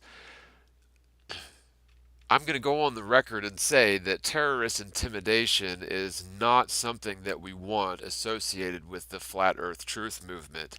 Now, this should go without saying, but again, this obvious Illuminati shill posing to be a flat earther talks about this sort of thing all the time to the people who follow him, and nobody seems to get what he's saying except for possibly the people who are following him in terms of the Freemasonic Lodge and other Illuminati minions, as well as innocent people who are following him because they think that it's actually a truth thing. It's worth mentioning that on the back of every United States dime, you will see what is a fasci. It was ultimately, originally, it seems that it was a Roman symbol where you have many thin sticks or twigs which are bound together, and at the head there is an axe or the head of a hatchet. And what this represents is groups that the fascist group will always stick together and therefore be stronger than the individuals whom they are always at war with in a covert sense. And as long as the individuals, the regular people, do not band together and allow themselves to be divided as single twigs in the wind, the fascist party uses this symbol to represent the multiple twigs banded together as their unity, and the head of the hatchet symbolizes their power or their prowess. And so this is a very important thing to note, that fascism is no new thing to America, although the fact that this Illuminati shill admits to running their channel and live chat rooms as a Mussolini style of fascism is extremely telling. Now, going back to the quote from History.com, in October of 1922, Mussolini led the fascists on a march on Rome, and King Emmanuel III, who had little faith in Italy's parliamentary government, asked Mussolini to form a new government. Initially, Mussolini, who was appointed prime minister at the head of a three-member fascist cabinet, cooperated with the Italian parliament, but aided by his brutal police organization, he soon became the effective dictator of Italy. In 1924, a socialist backlash was suppressed, and in January of 1925, a fascist state was officially proclaimed with Mussolini as Deuce, or maybe Duce, or means the leader. Mussolini appealed to Italy's former Western allies for new treaties, but his brutal 1935 invasion of Ethiopia ended all hope of alliance with the Western democracies. In 1936, Mussolini joined the Nazi leader Adolf Hitler in his support of Francisco Franco's nationalist forces in the Spanish Civil War, prompting the signing of a treaty of cooperation in foreign policy between Italy and Nazi Germany in 1937. Although Adolf Hitler's Nazi revolution was modeled after the rise of Mussolini himself and the Italian Fascist Party, Fascist Italy and Deuce proved overwhelmingly the weaker partner in the Berlin-Rome axis during World War II. In July of 1943, the failure of the Italian war effort and the imminent invasion of the Italian mainland by the Allies led to a rebellion within the Fascist Party. 2 days after the fall of Palermo on July 24th, the Fascist Grand Council rejected the policy dictated by Hitler through Mussolini, and on July 25th, the Deuce was arrested. So, to liken yourself to, or to liken your tactics to that of Mussolini-style communism is very telling indeed. What I'm going for is more like Mussolini-style fascism. There you go. Like the previous Cuban deal. What are like your three favorite or three most influential books in your mind that you read? I'd say The 48 Laws of Power. Are you saying that just because I'm on that? Escape from freedom, which explains the globey mindset or the normie mindset. And then the third one, I think, would probably have to be the Iliad, Homer's The Iliad. Oh, wow. Really? Since I'm pretty sure that nobody but these people have read all of these books, let's just go ahead and take a look at his three choices of books, with the exception of the Iliad, because I'm pretty sure that everyone's familiar with the Iliad. But let's look a little bit deeper into his two most influential books that, yet another red flag, the well-known Timmy O, the globe earth troll of the century, really thinks is amusing and agrees with and is very impressed with his well-reading, well-readedness, or whatever you want to call it. So what we're going to do is we're actually going to look at a summation of every last one of the principles described in this book, which the Illuminati shill pretending to be a flat earther claims is his first most influential book. The 48 Laws of Power. Now I'll put a link in the description to this synopsis. It was written December 27th, 2013 by SAMP615 on theantimba.com. Again, a link will be in the description for this, but this is really important and very disturbing for anyone who decides to continue following this character after learning his number one most influential book. Now, a note before reading this, and this is a quote, this cheat sheet is a good summary and is perfect if you've already read the book. If you want to buy the book, which I highly recommend, this author, this writer here highly recommends, please use the link. Again, there's a link in the description, blah, blah, blah, blah. Okay, law number 1. Never outshine the master. Make those above you feel superior. Do not show your talents too much. It'll make them insecure. Make the master appear more brilliant than they are. Law number 2. Never put too much trust in friends. Learn to use enemies. Friends will quickly betray you. Hire former enemies. They'll be loyal. Law number 3. Conceal your intentions. Keep people off balance. They cannot prepare if they don't know. Guide them down the wrong path. Law number 4. Always say less than necessary. When trying to impress, the more you say, the more common you look and less in control. Be vague. Powerful people impress and intimidate by saying less. Law number 5. So much depends on reputation. Guard it with your life. Reputation is the cornerstone of power. Reputation alone will make you win. Destroy enemies by attacking their reputation. Then stand aside and let the public hang them. Law number 6. Court attention at all costs. Everything is judged by appearance. What is unseen counts for nothing. Never get lost in a crowd. Be mysterious. Appear more colorful than the masses. Law 7. Let others do the work for you, but always take credit. Use the skills of others to do the work for you. Never do yourself what others can do for you. Your efficiency will appear godlike. Law number 8. Make other people come to you. Use bait if necessary. When you force others to act, you're in control. Make opponents come to you. Lure with gains, then attack. Law number 9. Win through your actions, never through argument. You never win through argument. The resentment lasts long. It's more powerful to agree with actions. Demonstrate, but do not explain. Law number 10. Infection. Avoid the unhappy and the unlucky. You will die from others' misery. Emotional states are as infectious as diseases.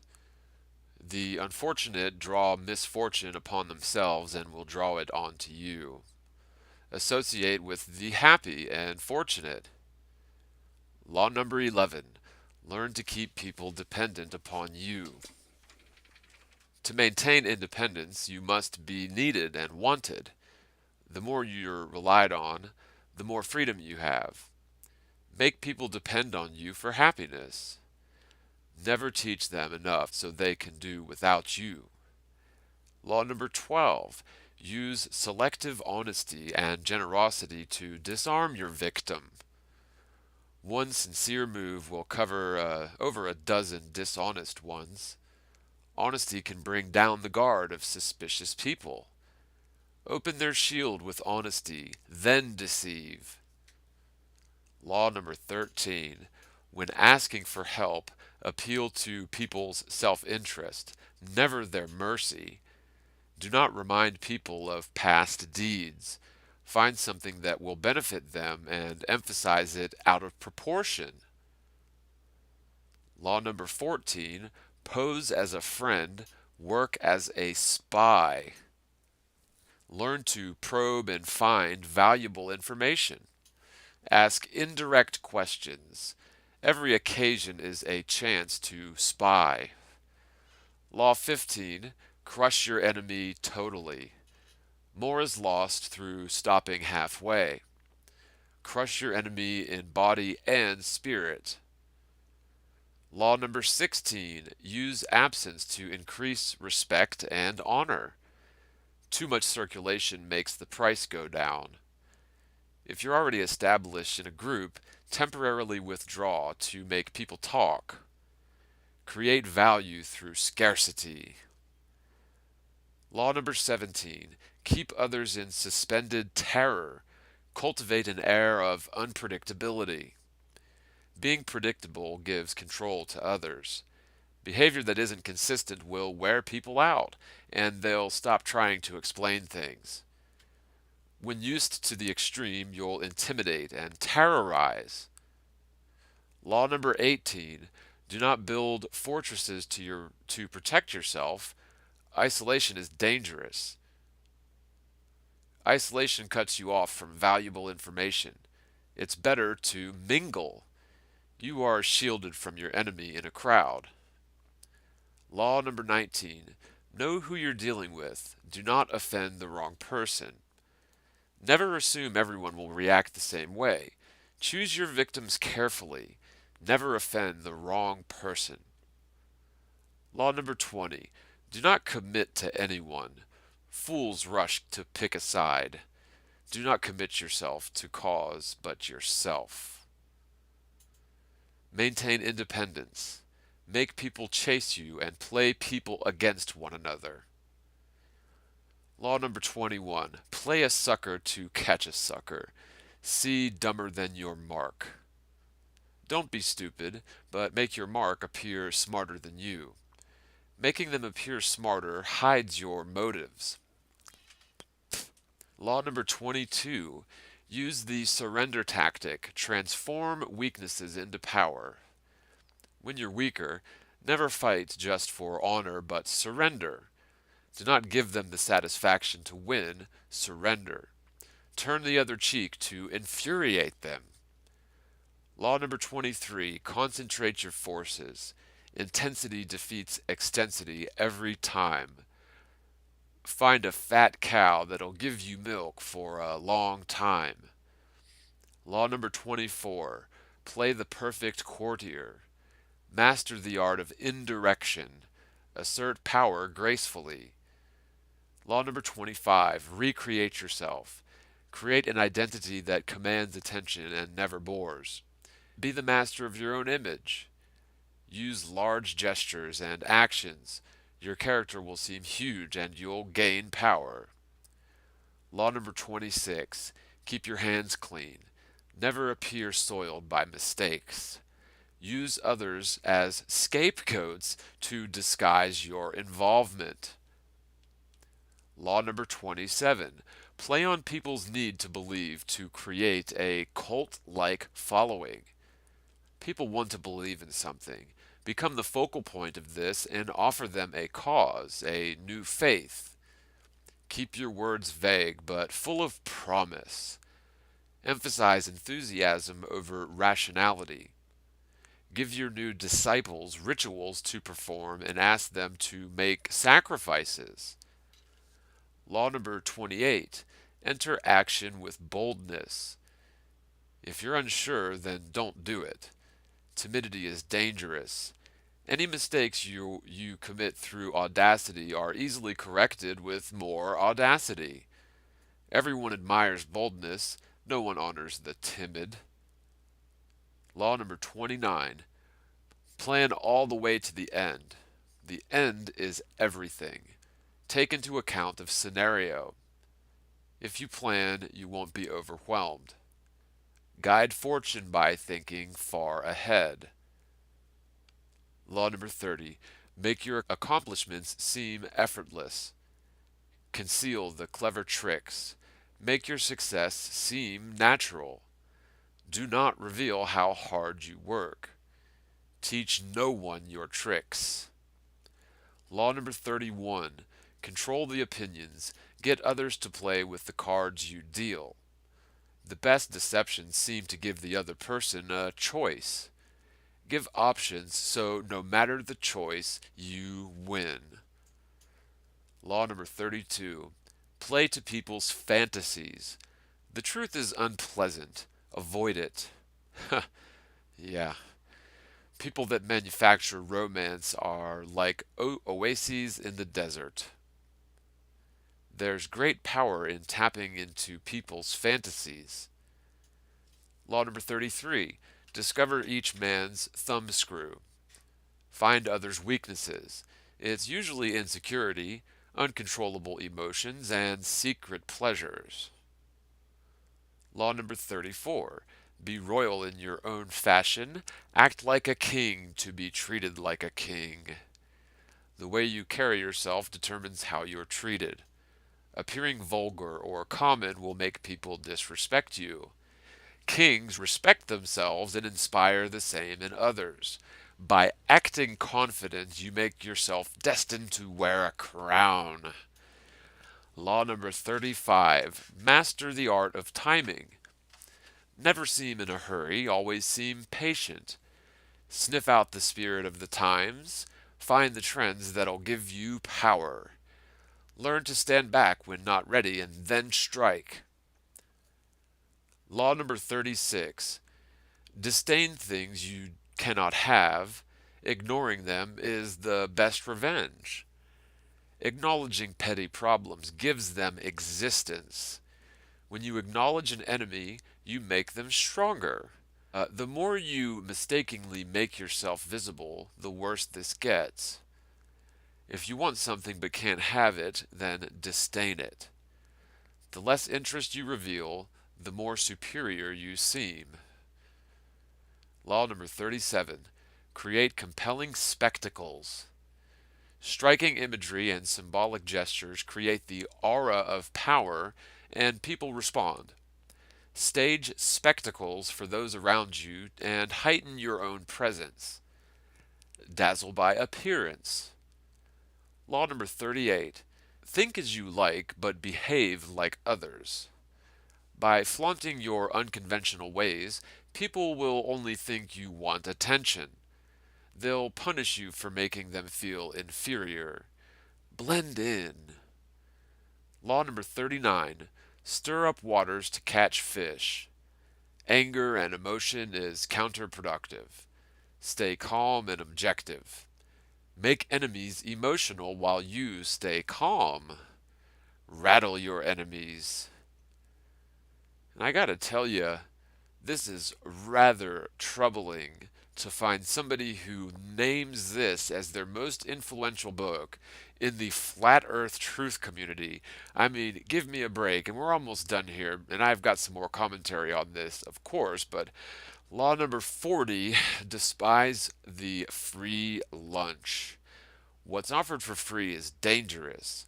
Pay your own way to avoid guilt and gratitude. No cutting corners with excellence. Be lavish with your money. Keep it circulating. Generosity is a sign and magnet for power. Law number 41. Avoid stepping into a great man's shoes. What happens first always appears better and more original than what's next. Following great people means you must double their power. Gain power by shining in your own way. Law number 42. Strike the shepherd and the sheep will scatter. Trouble can be traced to a single individual. These people will influence others. Do not negotiate, but banish them. Strike at the source of the trouble. And he's certainly not following that advice with old Timeo, the #1 globe Earth Illuminati shill in the world. Law number 43. Work on the hearts and minds of others. Coercion will work against you. Seduce others into wanting to move in your direction. Seduce others by operating in their individual psychologies and weaknesses. Soften them by working their emotions and what they fear. Ignore their hearts and minds, and they will grow to hate you. Law number 44. Disarm and infuriate with the mirror effect. When you mirror exactly what your enemies do, they cannot figure out your strategy. Or can they? The mirror effect mocks and humiliates them, making them overreact. Hold a mirror to their psyches and you'll seduce them, and they'll think they share your values. Mirror their actions and they learn lessons. Lessons that you, the psychopath reading this book, want them to learn, I would add. That is, of course, my personal opinion, and I am not a licensed psychologist, but I don't think it takes a rocket scientist to figure this one out. Law number 45. Preach the need for change, but never reform too much at once. Everyone wants change, but too much is traumatic. When new to power, show you respect the old ways. Make change feel like a gentle improvement on the past. Law number 46. Never appear too perfect. It's dangerous to appear like you have no thoughts. It's okay to admit to small defects. Law number 47. Do not go past the mark you aimed for. In victory, know when to stop. When going too far in victory, you make more enemies. Set up a goal, achieve it, then stop. Assume formlessness. By having a visible plan, you open yourself to attack. Stay adaptable and on the move. Accept that nothing is certain and no law is fixed. Everything changes and never bet on it. So, a bit of commentary here, and we'll get back into this ridiculous interview or conversation between obvious Illuminati shills. Whoever wrote that book is obviously a psychopath, a pathological liar, a regular manipulator, and I would not be surprised whatsoever if they're a Freemason and or absolute Satanist, because that's the way that these people think. I don't even have to research the author. I'm not going to research the author. However, that person who wrote the book and anyone who reads it and thinks it's inspirational will necessarily be a psychopath, in my personal opinion, and a pathological liar. Meaning they have two fairly obvious narcissistic traits. However, they are masters at hiding it, for they have an end goal which they plan on achieving. However, hopefully we can stop this before it happens, people. The 48 laws of power? Are you saying that because I'm on the... Escape from freedom. As promised, we're going to take a quick look at Escape from Freedom, this Illuminati shill pretending to be a flat earth truther's second most influential book. So this is a summary of Escape from Freedom from bookrags.com. I'm not necessarily going to read the whole thing, but we'll just read the first section, and I'll put a link in the description. This is from bookrags.com. Escape from Freedom is Erich Fromm's psychological history of the social conditions which developed in Europe between the Middle Ages and the mid 20th century, which culminated in the rise of the Nazi Party to power in Germany under Adolf Hitler. Fromm is writing in 1941 after Hitler has come to power and begun his aggressive campaign to conquer Europe, but before the United States has entered what is to become the Second World War.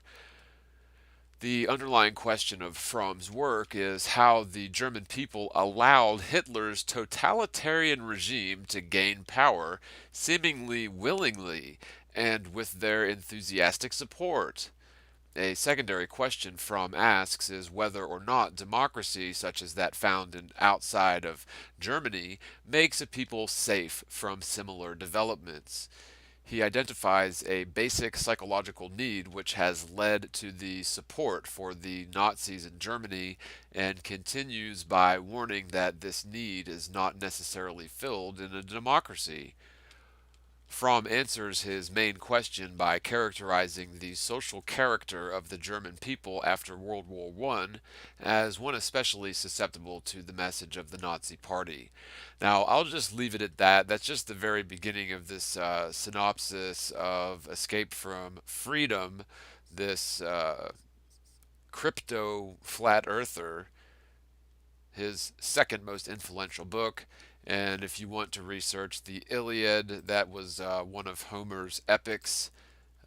Homer was, of course, not the guy from The Simpsons, but the ancient Greek who wrote the mythological tales, allegedly, of the Odyssey and the Iliad. And of course, both of these stories are echoed in Freemasonic rites and practices. Freemasonry is merely occult mystery religions disguised in a New World Order secret society that spans the upper echelons of the corporate fascist governments which are in place all over the world. Escape from Freedom, which explains the globy mindset or the normie mindset. And then the third one I think would probably have to be the Iliad. Homer's The Iliad. Oh wow, really? Yeah. Damn. Yeah, I know you're pretty well read. You have some pretty interesting kind of exoteric books too, don't you? Wow. Two identical compliments from Timmy O in a single conversation. Well, ain't that a surprise? Yeah, but I've been like doing what you would call, I know you don't believe in this stuff probably, but I've been doing what you would call witchcraft since I was a teenager. And I've never attached any dogma to it. No rules, no, you do something, you curse someone, it bounces back. No, I just see it as an extension of the intellect that most people haven't tapped into. Oh, excellent. Excellent. That's exactly what we need in the Flat Earth movement is an Illuminati shill who reads books that are obviously written by psychopaths and calls it their number one inspiration, and further books written by Nazis about how they controlled people's minds. And yeah, that's exactly what we need in the truth movement. Furthermore, we definitely need some self-proclaimed witches or warlocks or whatever this creepy thing claims to be. Yes, we definitely need more of those in the truth movement. Like we need a new hole in the head, right? And I have no problem discussing it, but most people don't even take it seriously as a subject. No, of course they don't, because you're playing into people's trust and then deceiving them. And so the nature of deceiving somebody is confusing them about what you're talking about. And it's working because people in the flat earth community are especially welcoming to those who pretend to be flat earthers, it would appear. Nor do I really care for people to believe in it. It's actually better for me if people assume it's all fake because it gives me plausible deniability if I start tampering with cause and effect. You have no plausible deniability. You have no authority and you have no right to act as if you do. What you're talking about here is just absolute toxicity, which there is no place for in the truth community. How is that? What do you mean by spell casting? Are you using ambiguous words so No. precisely so that it continues to work? Delete use witchcraft on us. We just like train. Are you trolling me right now? No. No, bro. Look at. If I am trolling, Yeah, okay, we really need to flesh out our disagreements. I'm glad this got brought Yep. up. Absolutely. You guys think that there's spells. Oh, Really? yeah. I wouldn't say spells in the sense you think. Like, there's not like a set of words that if you said something and you read them in a certain way, some effect would occur. Not at all. What I'm saying is that words, symbols, images, various phenomena Language. can be used to channel essentially your focus concentration in a way that affects reality as it unfolds. And it sounds sci-fi or nutty, but that's pretty much how it works. That's kind of like what quantum mechanics uncertainty principles hint towards as well. Yeah, you nailed it. Well, it's metaphysical, basically. I mean, there Yeah. are things that we can't explain.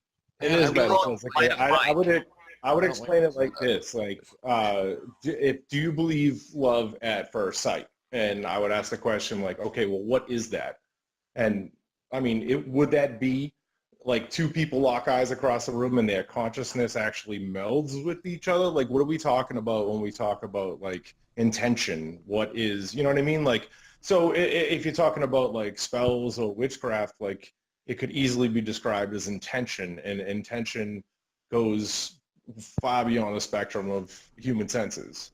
Am I touching on something good here? Yeah, what you're describing, you would call lesser magic, where it still involves like the physical body, you know, your eyes, the pheromones, body language, meta communication, psychology.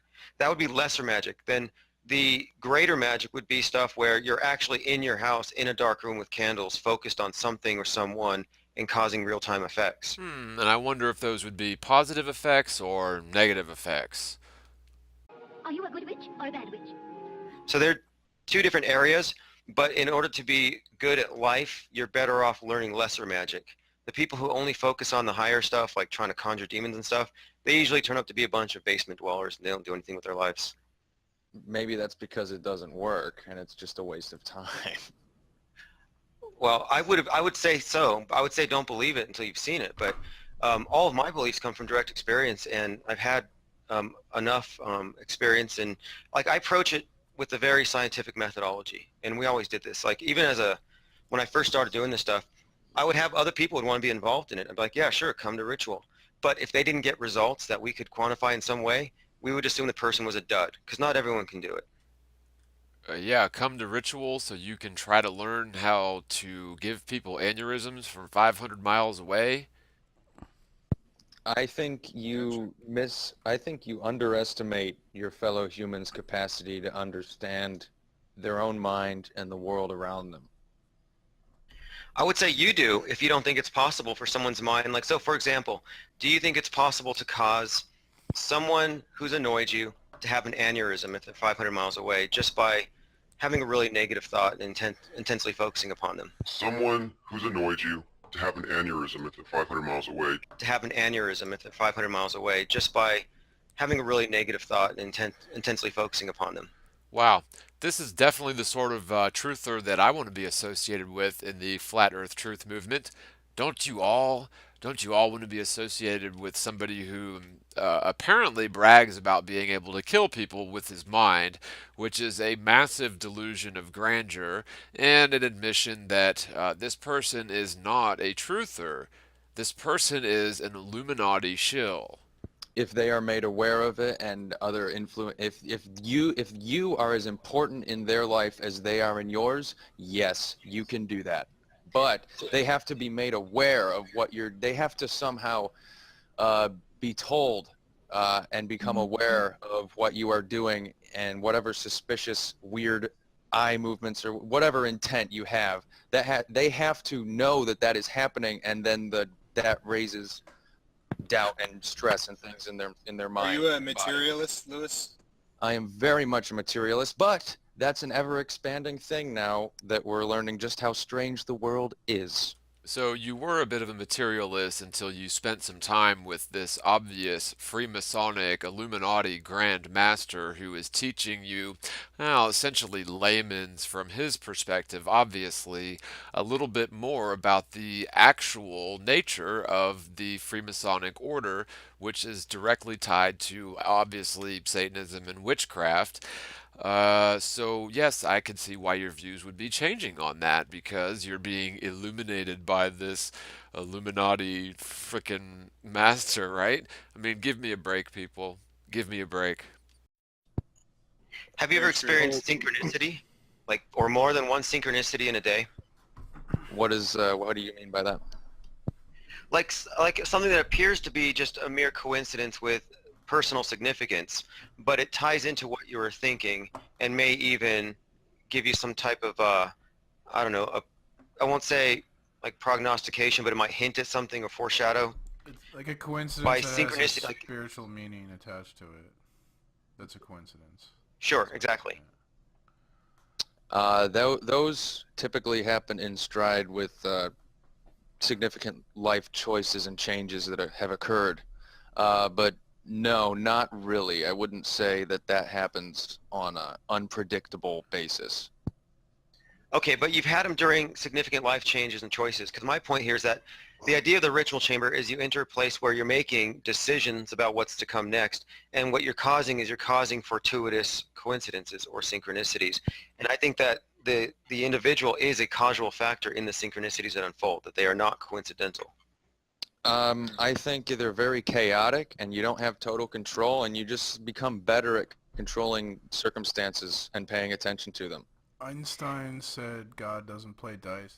Well, I think what separates someone who practices this stuff and someone who doesn't is one is a victim of circumstance and the other takes a more active role in controlling circumstances. Like if I gave you a magic lamp that had a genie and gave you 3 wishes, would you use it? No, There we I go. probably wouldn't accept it. I probably wouldn't accept it. It'd be a waste of space. Let me just bring up a point that I don't know if I brought up too many times. Supernatural. It is proof of supernatural. It's called Curlian photography, and what people have found out, and Curlian photography has existed pretty much since photography has existed. I'm really just ceasing commenting on this anymore, except I just had to point out that Carillion photography has not been around since, oh, well, photography's been around. That is just totally false. Photography was invented in 1839. Carillion photography was accidentally discovered 100 years later in 1939. So that is just nonsense what this person is claiming on this show.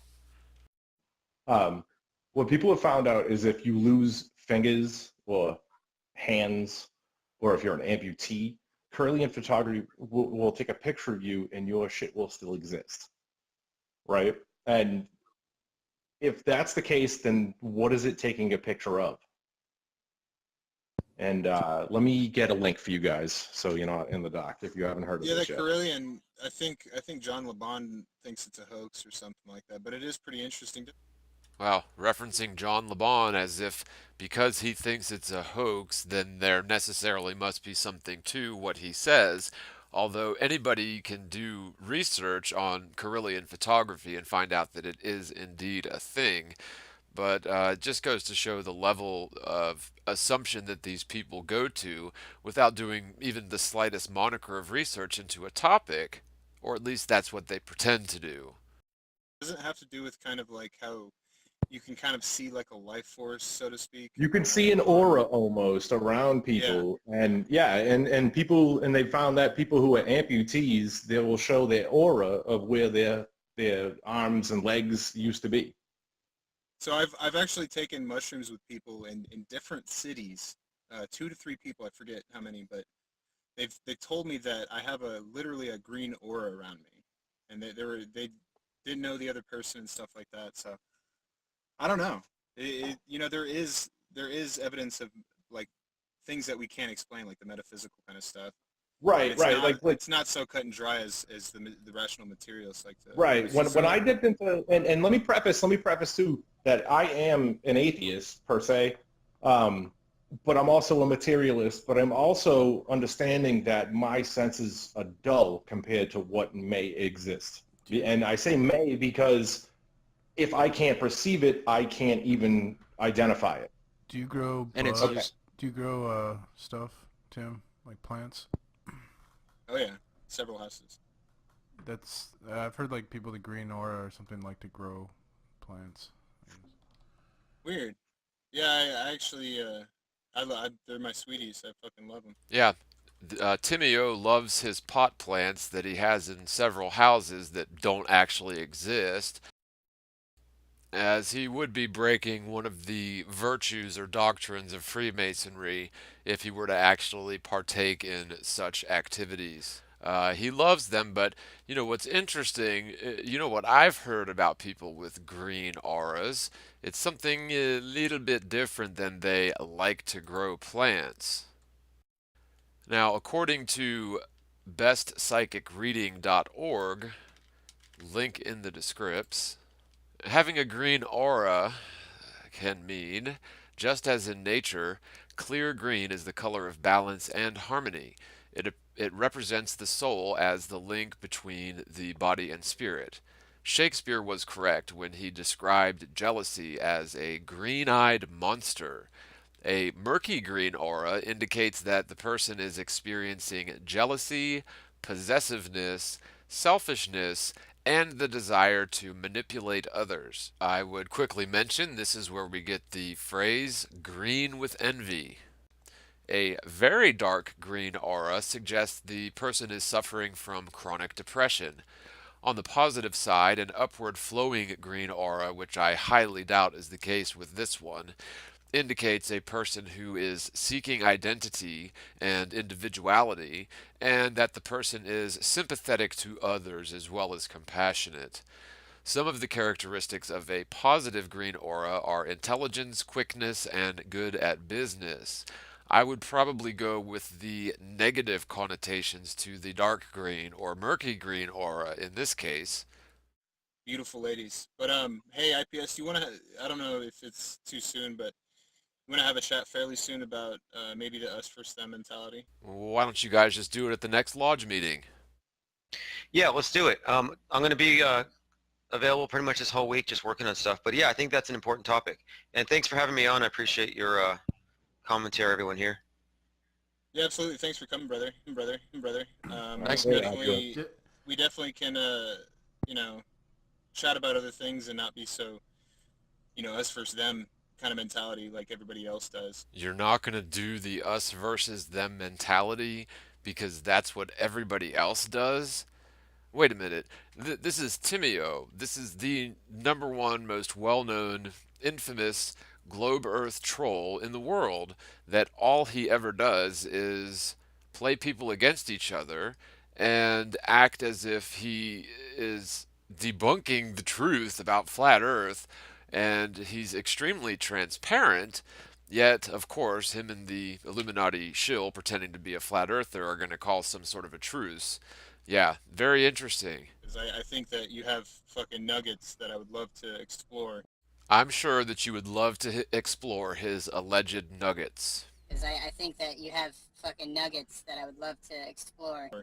And seriously, and I personally don't like to wade through all of the, the memes and the stuff like that, but that's just me. There's 300 people in your fucking live, and they are enjoying it, so you're doing something right. When did these globe earth trolls begin complimenting flat earthers for having a few hundred people on their show? The reason that this is happening for the first time ever is because the person he's complimenting is not a flat earther. Yo, Appreciate it, brother. All right, well, happy Father's Day, everyone. hey, See you later, IPS, P. Morris. did I offend you last night? No, you were drunk. Have a good night. Yeah, he's drunk. Later, bro. I guess that one didn't know last night that this Illuminati shill is actually his superior, so of course he has to publicly submit in order to privately apologize in their own little way. And how very forgiving of the possibly psychotic, possibly pathological liar, Illuminati shill posing as a flat earth truther. That That was was interesting.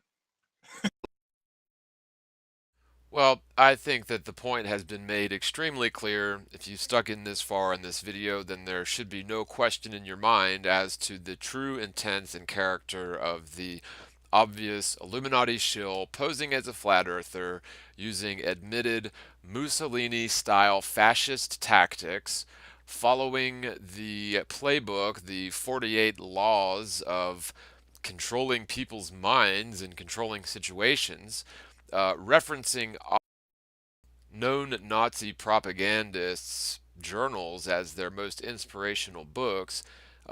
If this Illuminati shill were any more obvious, I don't know what I would say. I mean, this is about as obvious as it gets. Again, they are sort of under some bizarre contract to disclose all of this to us in plain sight.